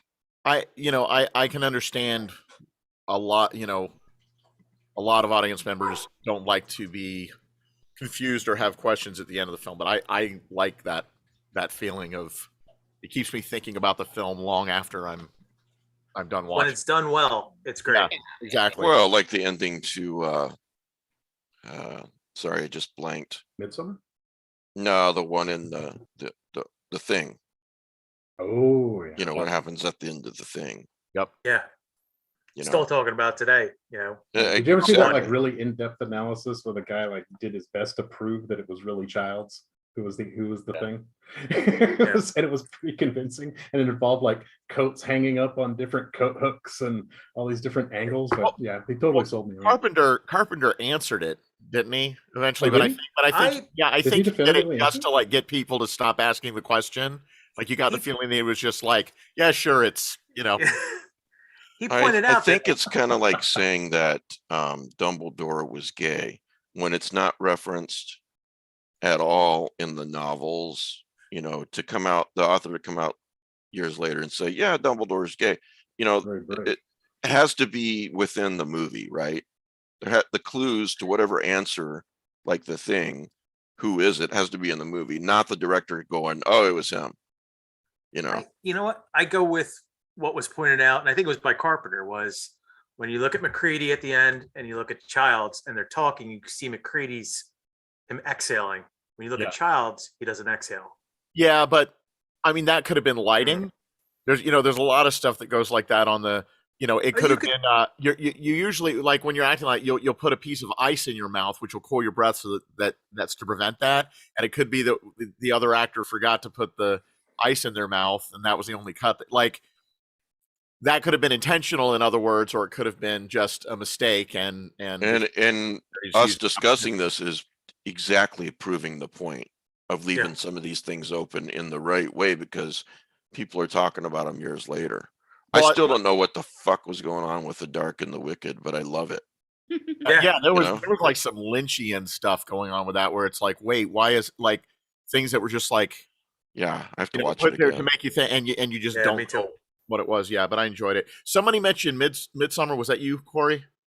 Yeah, just watched it. So when you watch it a second time, there's a bunch of stuff hidden throughout the film in the background. Oh yeah, I'm sure that you don't see the first time. And yeah, my wife was mentioning that as like it's cool. It's actually kind of worth it to kind of go through and find a list, because you're not going to see everything, and it's not that spoilery, but you just know which scenes to look for, and it doesn't really. It didn't diminish it for me to like go through and say, oh wow, that's a really cool detail. It's not something that if you miss it, the film doesn't suffer, but if you see it, it just adds to the atmosphere and everything. I would not watch it back to back with the Eurovision movie. It's a really weird combo. I can't recommend it. But. Are there any other movies or books that you guys would like to throw out from 2021? Is the Empty Man this year? I was just thinking that. The Empty Man, I think, was 2020. It's still worth mentioning. Yeah. Oh yeah. Yeah. I mean, this guy plays a big part in that one, inspirationally. Anyway. Do you need my? No, you have my address, Kevin, right? Yeah, it's 2020 film. Yeah. Okay. Good. Kevin's like, why? You want me to send that? Was that No, that would be rude. I'm just making a joke. No, it's fine. It's very cool though. Yeah. What's funny is like that I've been a fan of Beksinski for a long time, and I'm probably butchering his last name, but Abby didn't know that, but she saw that, and that's one of my favorites. But she saw that online, and I guess it's from the Beksinski, like the actual Etsy store or whatever. Yeah, I'm a recent fan. He's great. It's a really high, and he's like Del Toro loves his stuff. I mean, he straight up in Hellboy 2, the cathedral with the Grim Reaper in it. He straight up lifted that from a Beksinski painting. But yeah, I mean, he's every bit as amazing as Giger was, and just as dark. So yeah, Zlatislaw Beksinski, I think his name is. But anyway, that was an inspiration, of course, for one of the scenes in that, and also the TV show Evil. I don't know if any of y'all watch that show.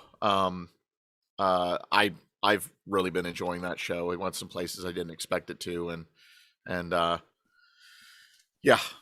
Anyway, I put out a couple of books from this year. Mr. Kenny Harm, and this is by the great Michael Shea. So yeah, now that it was written, believe a it or novel not, of like Lovecraftian terror. it was like written in 1983 approximately. There were two versions of it. After he died, his wife found it going through his papers, and they looked through it, and this is the longer version. They thought it was the better version. This is like this might be the last new prose you get to read by Michael Shea. So I really recommend picking it up. In his you're stories, also helping his wife. The thing is, with like, the sales. like Lovecraft Country includes Arkham and Kingsport. And then, Ramsey Campbell had the Severn Valley with Britechester University. And of course, Willem had Sesqua Valley. Well, Michael Shea made San Francisco a living, breathing part of the mythos. It's very interesting the way he did it.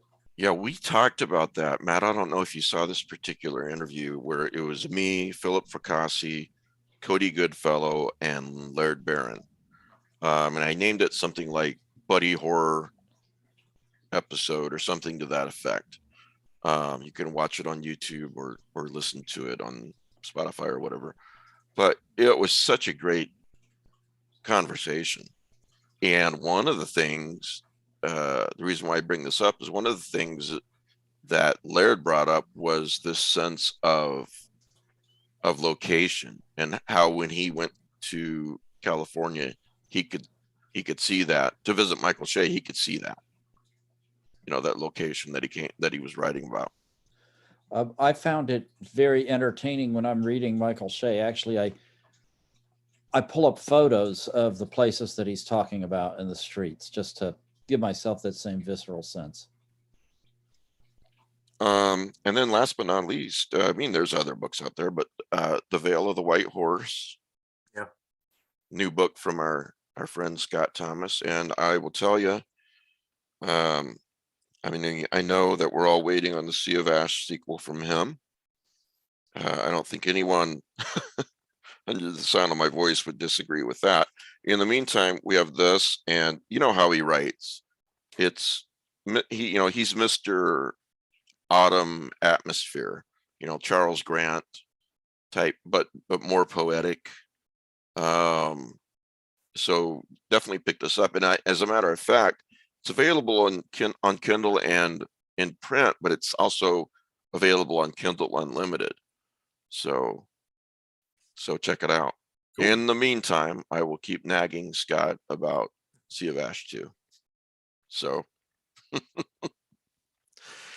all right. Anything else to recommend before we move on? I have one to recommend, because you guys were talking about the Wendigo last week. Yeah. There's a book that's a re-release, and I know you've got it, Mike, Where the Chill Waits by Yes, I started Hale. reading it last night, buddy. I finished it. It's really good. It was supposed to come out as a physical copy December 16th. But like everything on Amazon, it's been pushed back. So it says temporarily out of stock. They're doing that with everything. I'm reading it on Kindle. Yeah, I read the Kindle edition. It's like what, $2.99, $3.99. It's worth checking out. It's really good one to go through. Yeah, it's a good one. I've got the original 90s paperback. Yeah. All of his other 3 books are on Kindle too. Yeah. So you can pick them up as well. Yeah. Yeah, I started reading Where the Chill Waits last night. So yeah. Anything else? So I guess Rick and Corey can battle it out about Doctor Who. What do you guys want to talk about? Well, I don't know if we need to battle necessarily, but I've, since I was here last, I've done a little more research on the, Lovecraftian things that turned up in Who. I've done a little more research on the New Year's special. If you want to talk about that, we can talk about the Flux a little bit. The Dog Man. You know what? I think If that's you on ever, those. no pressure, Corey, but if you ever feel like writing an article with a list of Lovecraftian I should really do that. themed stories and or references in Doctor Who, I would love to publish that on Lovecraft eZine. Cool. I think I could definitely do as that. an article. I just discovered a story, in fact, that I didn't really realize had been done as an audio. It was one of the, after the series was canceled and before the Paul McGann movie, I think even after the Paul McGann movie, they published novels that were basically just the continuation of the story. I don't think anyone ever thought it was going to come back to TV, and even though it did come back in audio. But Big Finish went ahead and adapted this, and it's a Lovecraft, Sherlock Holmes, like Lovecraft mythos, not Lovecraft the person, like in Lovecraft Invasion. Sherlock Holmes, the actual character, and the Seventh Doctor and Ace. It's called The All-Consuming Fire, and I actually haven't listened to it yet because I just found out about it this morning. But it sounds like it could be pretty interesting. I have no idea if it's good, but I have downloaded it to check out.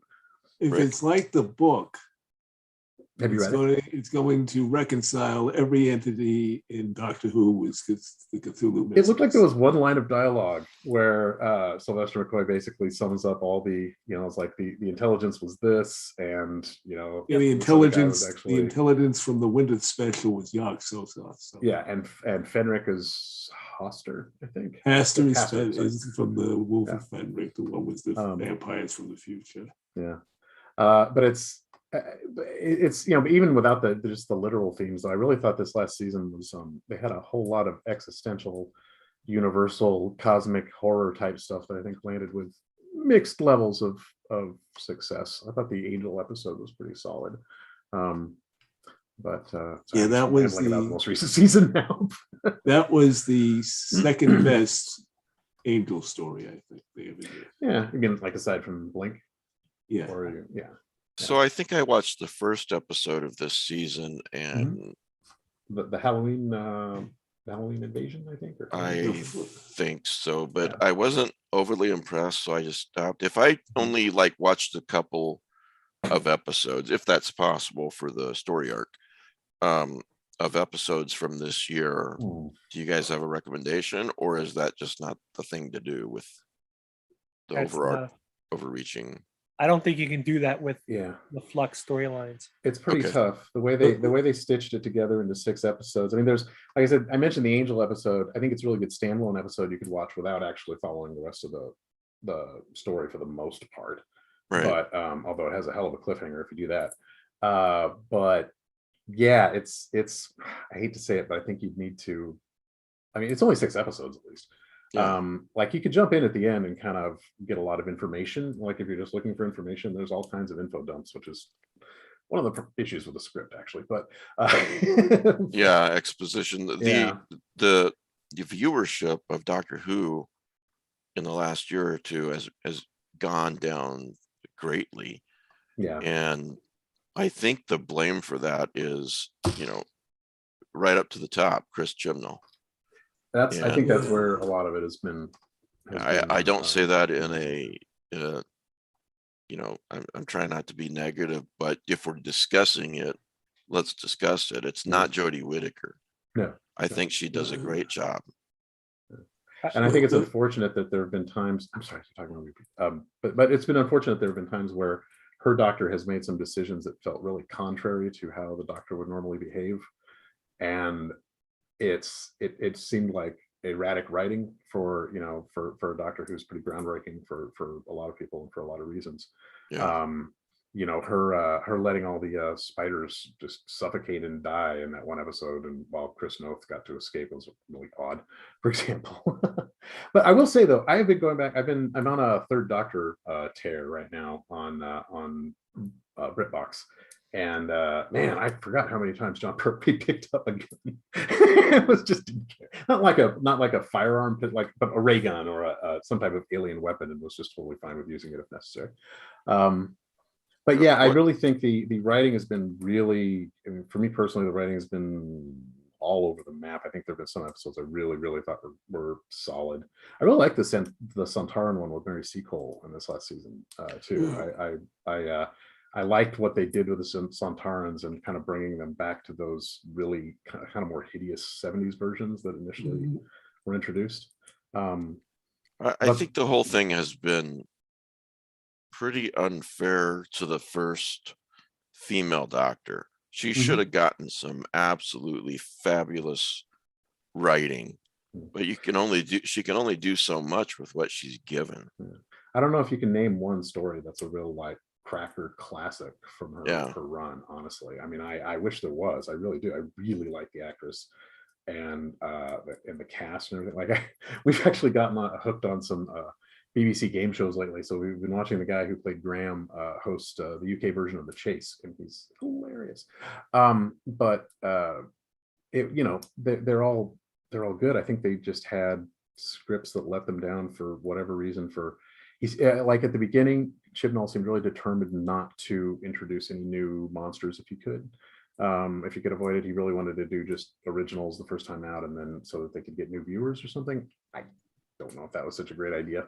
You don't alienate your current base. I mean, I get not wanting to write just for the super fans. Then you end up with stuff that is. No, it's a balance, but you definitely don't alienate your base in order to get more people. Rick, what are your thoughts? I would say that the problem is when he does introduce new monsters, they're good, but then they peter out. Like in the Flux, you had these two people called the Ravagers. Yes. And they came in like gangbusters. I thought they were great. And then by the end, they're defeated very easily. Yeah, the entire thing was really kind of, I mean, the Flux was defeated kind of easily. The characters didn't turn out to be that. I mean, I was also kind of disappointed. I thought it was a little lazy. They called them Ravenous. They had just Big Finish has just started working with Chris Eccleston doing Ninth Doctor adventures, and his very first story was called the Ravagers, and it was about like time traveling aliens, but not these guys.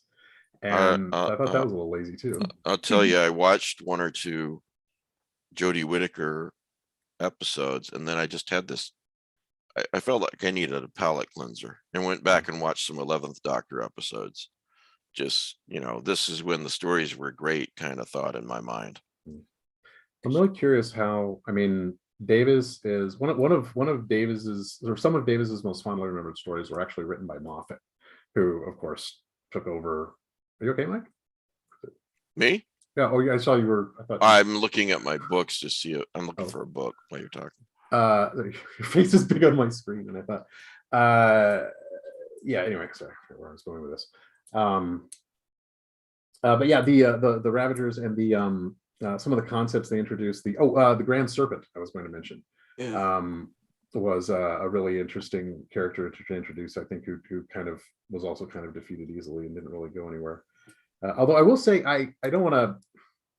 This is something. It's funny. We were talking about something else recently where this was true. I've watched it. I rewatched it in anticipation of the podcast today, just to see if binging it maybe all in 6 hours would give me a different impression. And I have to say I was actually pretty impressed that the first couple of episodes did actually hold together dialogue wise and script wise, but unfortunately not in a way I think you would have picked up on the first pass. I mean, there's things that are mentioned offhand in the first episode and second episode that are very important later on, like the Lupari or things like that.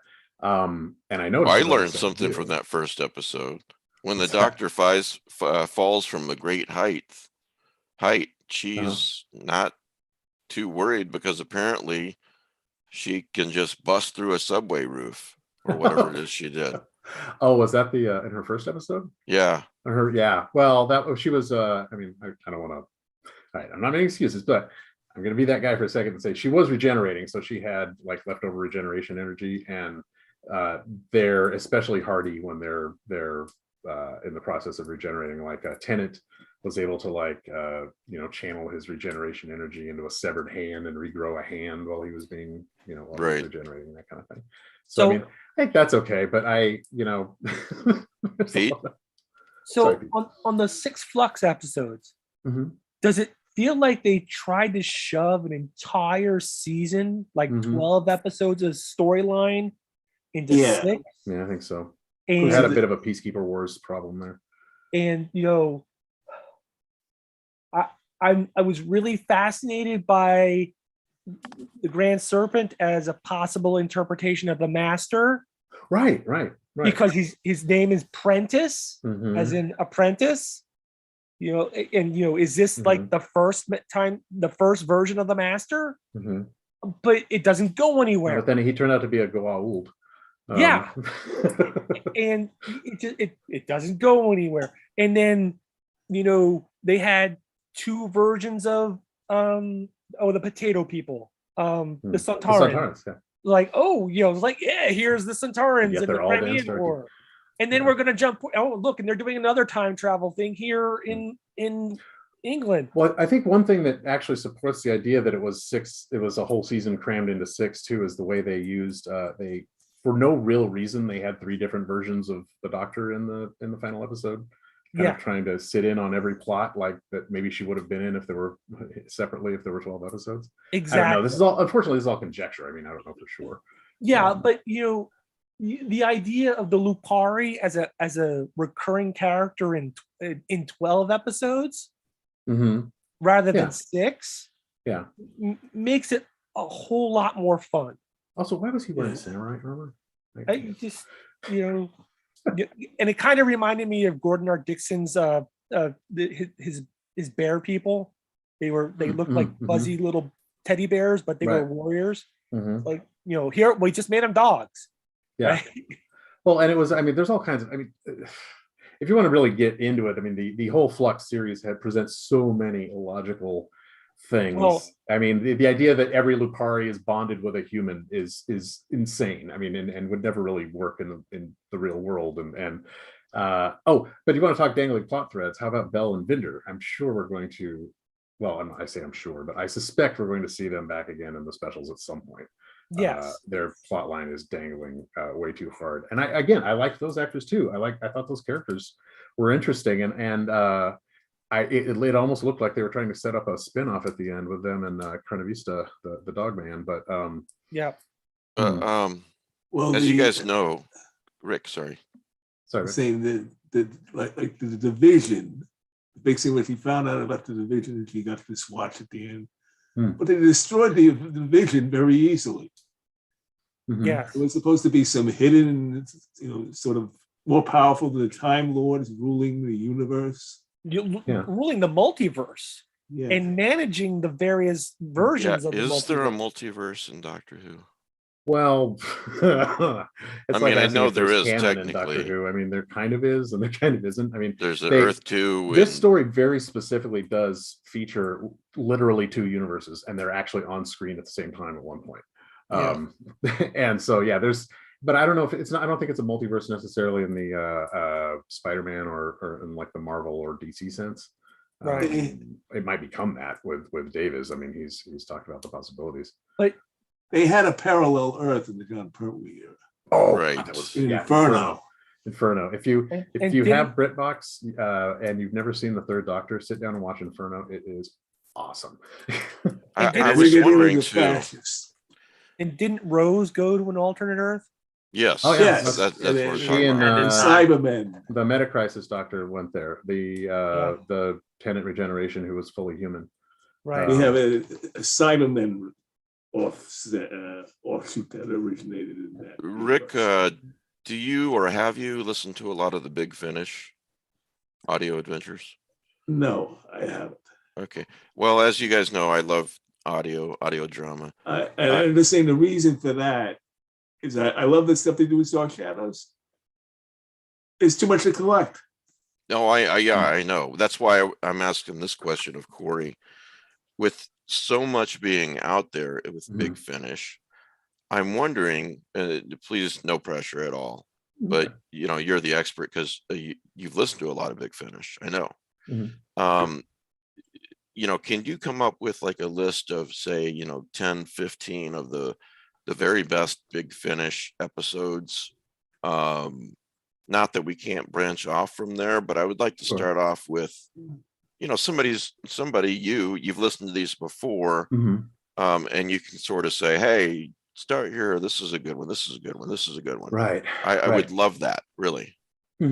I could absolutely and don't feel pressured or obligated, but it's just an idea. If you want to do it, I'll publish it as an article in the eZine. And I mean, I'm jonesing to write something like that. I haven't written. I haven't written like nonfiction entertainment type stuff in. I'd years. love it. So yeah, that would be a lot of fun. Yeah, I will throw out real quick. If you have Spotify, and remember, you can. I do. With Spotify, if you're on your phone, you can't, and you don't have the premium version, you can't play your playlist. But if you're on your computer, you can play your playlist even if you have a free account. And the first 50 main range stories are posted fully legit on Spotify. And that includes some really, really good stories, including 2 Robert Sherman stories that I absolutely love and which are pretty highly rated. Jubilee, which is the story, it's a 6th Doctor story that the episode Dalek was based on. The Christopher Eccleston episode Dalek was based on that. And so Sherman wrote the screenplay for that. And since it's the holidays and nothing says Christmas like Mrs. Badley's plum pudding, I should mention The Chimes of Midnight, which has won countless awards. It's a time loop story. It's a ghost story. It's the 8th Doctor and Charlie, who was one of his first audio companions, played by India Fisher. And they're kind of just starting out. It's so much fun. Sorry? I believe my son, who's the expert, set us up on a family plan. You can't read this, but this is Big Finish on my Spotify. On my phone. Oh, I see, the Big Finish podcast. Yeah, they do a weekly podcast. Nick Briggs, who is both the voice of the Daleks and the executive. But are these the stories, or is this a podcast? That's the podcast where they kind of talk about what's coming up. And they on every podcast they randomly pick a previous story to put on sale for like 20% off or 10% off or something. They call it the Randomoid Selectatron. Well, since these cost money, what I'm going to do is that's what I'm going to wait. Spotify is great because you don't have to pay for them, and they include more than just those range stories. They have some of the lost stories, which include some Tom Baker stuff. I thought you said it was just a podcast. Them talking. Oh no, I'm sorry. The thing you were holding up, I was reading. It said the Big Finish podcast. My apologies. Oh, okay. That's what I was talking about. What should I look for? If you're on Spotify, look for Doctor Who as an artist. They post under the name Doctor Who. The profile picture will have David Tennant on it, I believe. And I don't know if they have any of the 10th Doctor stuff on there, but David Tennant apparently loves doing audio drama. He worked with Big Finish before he was the Doctor even, and he has been, I guess, very bored during the pandemic, doing a lot of stuff with Big Finish. I don't know if you've seen that show, Staged, he did with, it's a pandemic set show he did with Michael Sheen, David Tennant. Really, really, really funny. I think we saw it on, I don't know. Well, if you are so inclined, I will start with the list that you give me and go from there. Sure. I think a lot of people would benefit too. I'd love to. Yeah, there are, I can also I can kind of go like, here's what you can do if you don't want to spend any money to sample them. Because I really think you should sample them to be sure that there's something you're into before you buy them. But I'm looking forward to whatever you want to write. Yeah, there are great ways to start out. 10th Doctor or 8th Doctor adventures are great if you're more of a modern Who listener. There's a lot of there's a lot of horror-based stuff. I think we talked about Lovecraft Invasion. But yeah, they have a real knack for finding kind of holes in the existing Who-universe and filling them in. Sometimes a little too much. Like it's kind of a running gag that, right. I saw some people posting in the Gallifrey subreddit. That's the serious Doctor Who subreddit, of course. The regular Doctor Who subreddit. About how Big Finish was now going to do like 3 full sets about Dan and Yaz and Eustachius back in 1904 and their adventures were going to be spread out over a bunch of new audios, or they were going to do a whole series about where the dog people came from, and because they do some spin-offs that are a little like, okay, this person was in the show once. I don't know if they deserve a whole series, but they did an interesting series on Davros that I love that. Are you talking about Davros? Yeah, because I think that's on Spotify. I really enjoyed that. So yeah, they got the last Davros, I think, Terry Malloy. He was like the last classic Davros, and so he plays Davros for them all the time. And it's weirdly, I don't think it's the same guy who played him on the Capaldi episodes. But Well, good job, Mike. moving on. Pete, you've seen Antlers, is that right? I have seen Antlers. Should I give up hope? Is it Of bad? seeing Antlers? Yeah. No, No. is it a good movie? It could be better. Look, I've said this before and I will say it again. I think the last 2 years has lowered the bar on media. I think that we are willing to accept things and accept that they were rushed and that they were not available for reshoots, and the script didn't get any doctoring because it, even if it needed it, and you're going to live with it because, you know, we need content. Well, this And- review title says Antlers sleepwalks through somber folkloric family nightmare. Yeah. First, I wouldn't call it a family nightmare because there's no family involved. There's a little kid and his meth head dad and his little brother. And then Based on the short story The Quiet Boy by Nick Antosca. That short story is available online, I believe. Okay. The Quiet Boy by Nick Antosca, Antosca. I think there's a great movie in here somewhere. I Mhm. think it needs to be recut and rethought. But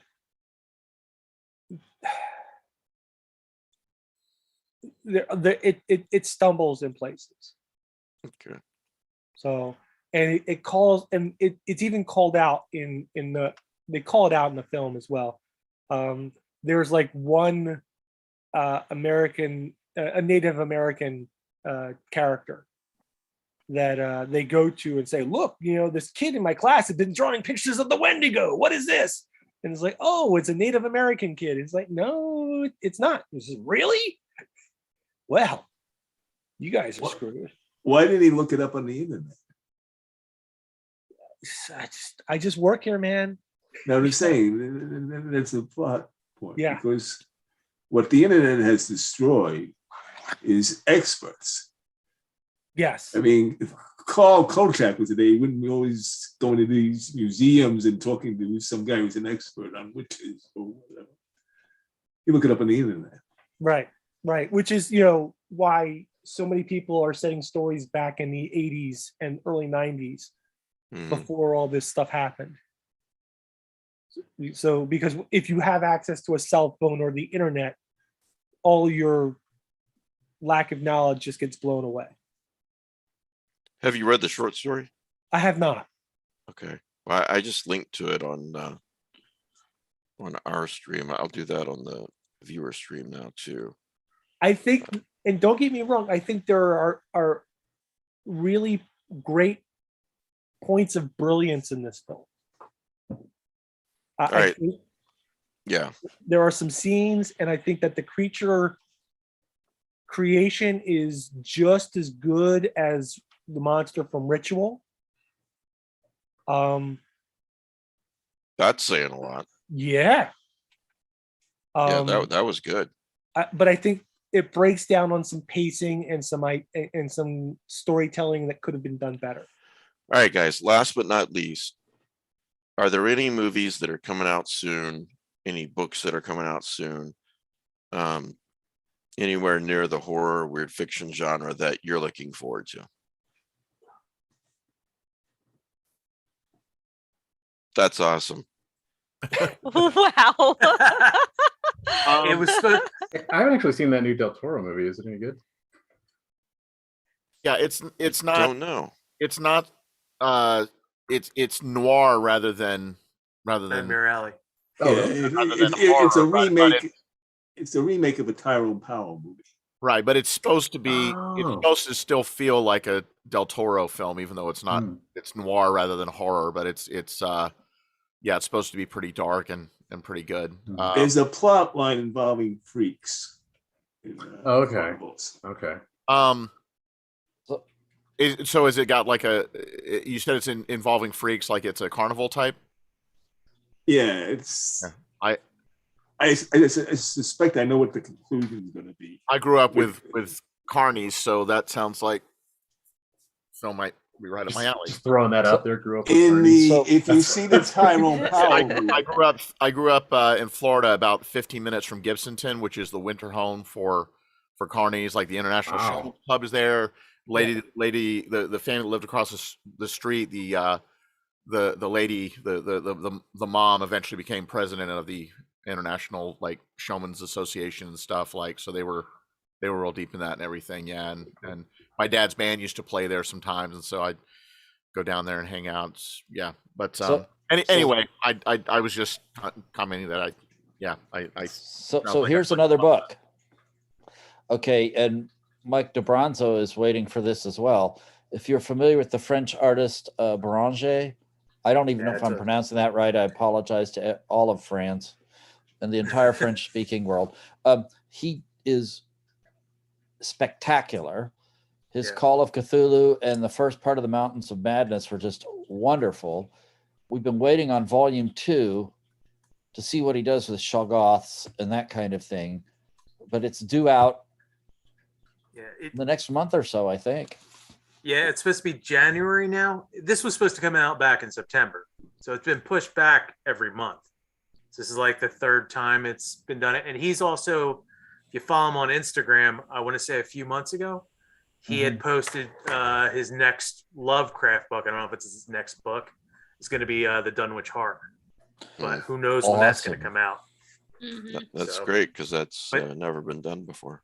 To go more toward the mainstream end of things, the trailers for Doctor Strange and the Multiverse of Madness look it looks, I mean, there's some parts in there that look like it's going to be genuinely creepy, and they're really gonna and Lovecraftian stuff. Yeah, so that looks really cool, and it definitely looks like they're incorporating some of the stuff from What If, because there's a quick scene that looks like it might be Agent Carter as Captain. I think they just call Captain it Carter. Yeah, because Captain Britain already has a possibly. So Well, speaking of Marvel, I went and saw a movie for the very first time in at least 2 years, since before the pandemic, in a theater. You saw Spider-Man? I did. And how was it? I really enjoyed how are it. we with Spider-Man spoilers on this conversation here? Because I don't want to spoil anything for anyone. Yeah, I don't think we better not go there. Yeah, it's great. Yeah, I loved it. I'll tell you this. There's pretty much an open secret about 2 other guys who show up, right? I'm not sure how much of a spoiler that is, especially when they're noted on IMDb. They're not in the trailers, but they're listed on IMDb as actors in the film. They're literally like CGI'd out of the trailers. Are they? Is that really? There's a scene where Lizard Man he's leaping forward and his head goes. He didn't go to Lizard Medical School. Head snaps to the side, and it's clear that something's hitting him, but there's nothing there hitting him. And I mean, I haven't seen the film, but I'm just saying that apparently that was that scene or whatever. So I enjoyed it. That was my favorite part, was those 3 meeting up. I mean, it was huge fan service. I mean, did I get that right? Is it Lizard Man or the Lizard? I can't remember. The Lizard. Lizard. A bit of a kind of a bittersweet ending. Poor Peter, Jesus. But he kind of got the origin story that previous Spider-Mans had. That he got an origin story on screen really for the first time, kind of in terms of what he learned. I think. I know that we don't really know what happened to MCU Uncle Ben. It's never really been brought up. They're probably going to explain Uncle Ben in the cartoon series. We're going to have Spider-Man freshman year. Oh yeah, there's a Spider-Verse sequel coming too. Yep. Well, and I love that May gives this Peter the line about, with great power comes great responsibility. Yeah. I read that as a kid, reading Spider-Man comics, and I just thought about, it seems so profound to me even as a kid. And it's just not about superheroes. It's whatever type of power you have. Yeah, remember that, Mike. What you need to use it responsibly to help people, not to hurt them. Marvel was always great about the subtext and everything that they but they did. Yeah. Anyway, but I would say I 90% liked it. It did drag a couple of times. So, But what they did well is they integrated all these characters into the storyline. It just wasn't like the Green Goblin is important to be in the movie.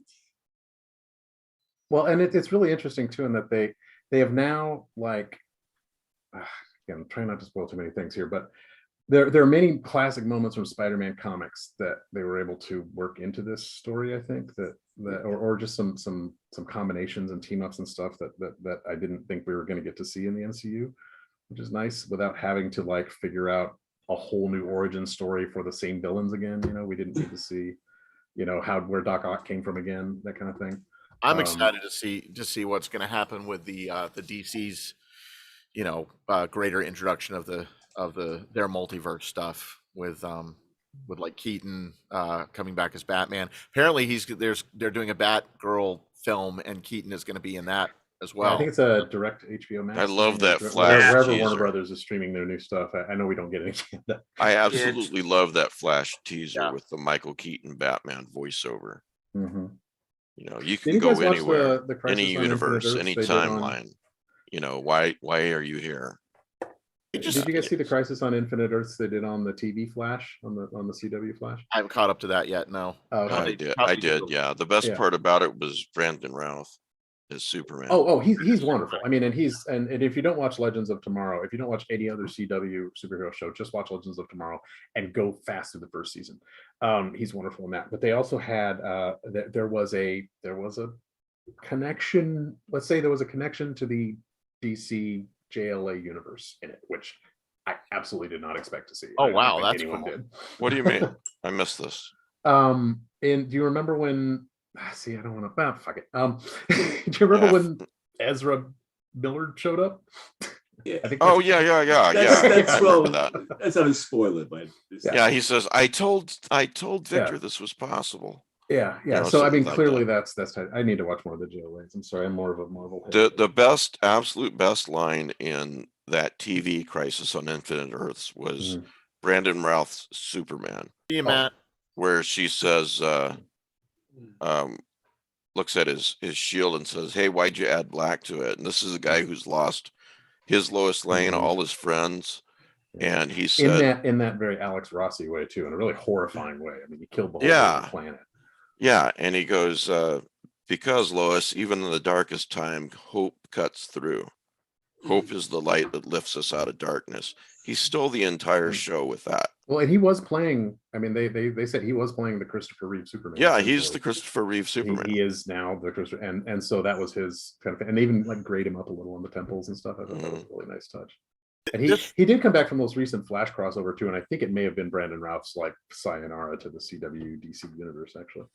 So well, I really think they should do a Brandon. I know the Superman and Lois is going well, and I actually like it a lot better than I thought I would. Yeah, it's really well written. But I do think Brandon Routh Superman, just a mini series, would be wonderful. I think the fans would eat it up. So, Mike, I know that you think that line is the best line in the whole crossover series. No, I don't think that. I know that. You're wrong. The this is what he's told me in the 10 years I've known him more than anything. You're wrong. The best line of that Crisis on Infinite Earths crossover is in Legends of Tomorrow. When the phone rings and they say, "Oh, that's the annual crossover call. We're not answering." They stopped doing crossovers after the first one, which was also really good. But I liked it when Kara went up to Brandon Routh Superman, but he's not in his suit. He's just wearing like a nice shirt and slacks. And she thinks he's Ray. Yeah. She goes up to him, "Ray, wow, you're really looking built. Wow." And somebody goes, it's not Ray. That's your cousin, sort of. They're doing something similar on Legends of Tomorrow this season. They've Matt Ryan, who played John Constantine, is playing a different character this season. And whenever he shows up, they're like, "Doesn't he remind you of?" And they always name like anybody but Matt Ryan. It's been pretty fun. I really love that show. This the DC talk reminds me of something I stumbled across on YouTube the other day. Has anybody seen this this coffee table book, Gotham? That is it's like it's a coffee table book of pictures that they did of like Batman and all the heroes and the villains gallery and everything, as if it actually happened in like a 19 like early 20th century America. And so like Batman's suit looks like, you know, very 1930s. It's pretty. I think it's put out by, I think it's called Giant King Panda is the company that's putting it out. Yeah, I just looked it up. Gotham 1919, or excuse me, 1919 through So 1939. like Ken Burns style documentary things for all the eras of it, and those are okay, but the pictures themselves are pretty amazing. The one they got for Joker and everything, it looks pretty cool. So I think some of that's on YouTube. Yeah, they've got the documentary. You like documentaries based on that. Yeah, but the I'm kind of interested in picking up the book because the photos are pretty great. I mean, they really capture the feel of Now, that. I'm not sure if my viewers can see this, but can you guys? I can see it. Yeah. There's the Joker. There's Batman. Wow. This is pretty cool, Kevin. Yeah, it's pretty neat. Oh, look at that Superman. Oh, I didn't even know that they got into that stuff. Wow, I must have this. Yeah, it's pretty great, right? Like it looks pretty. Even the way that they kind of colorized everything looks pretty authentic. So the documentaries have their sort of it's almost like a multiverse version of, like, they have an alternate explanation of like where the Red Hoods come from and all these different things, but they also the kind of the main points, like, you know, the Joker killing was Jason Todd, right? That was the Robin that the Joker killed. Yeah, Jason Todd. Yeah. So it's got like the main things are there, but the connecting parts and some of the origin part, they kind of Kevin, why are you doing this to me? This is $90. I'm coveting this.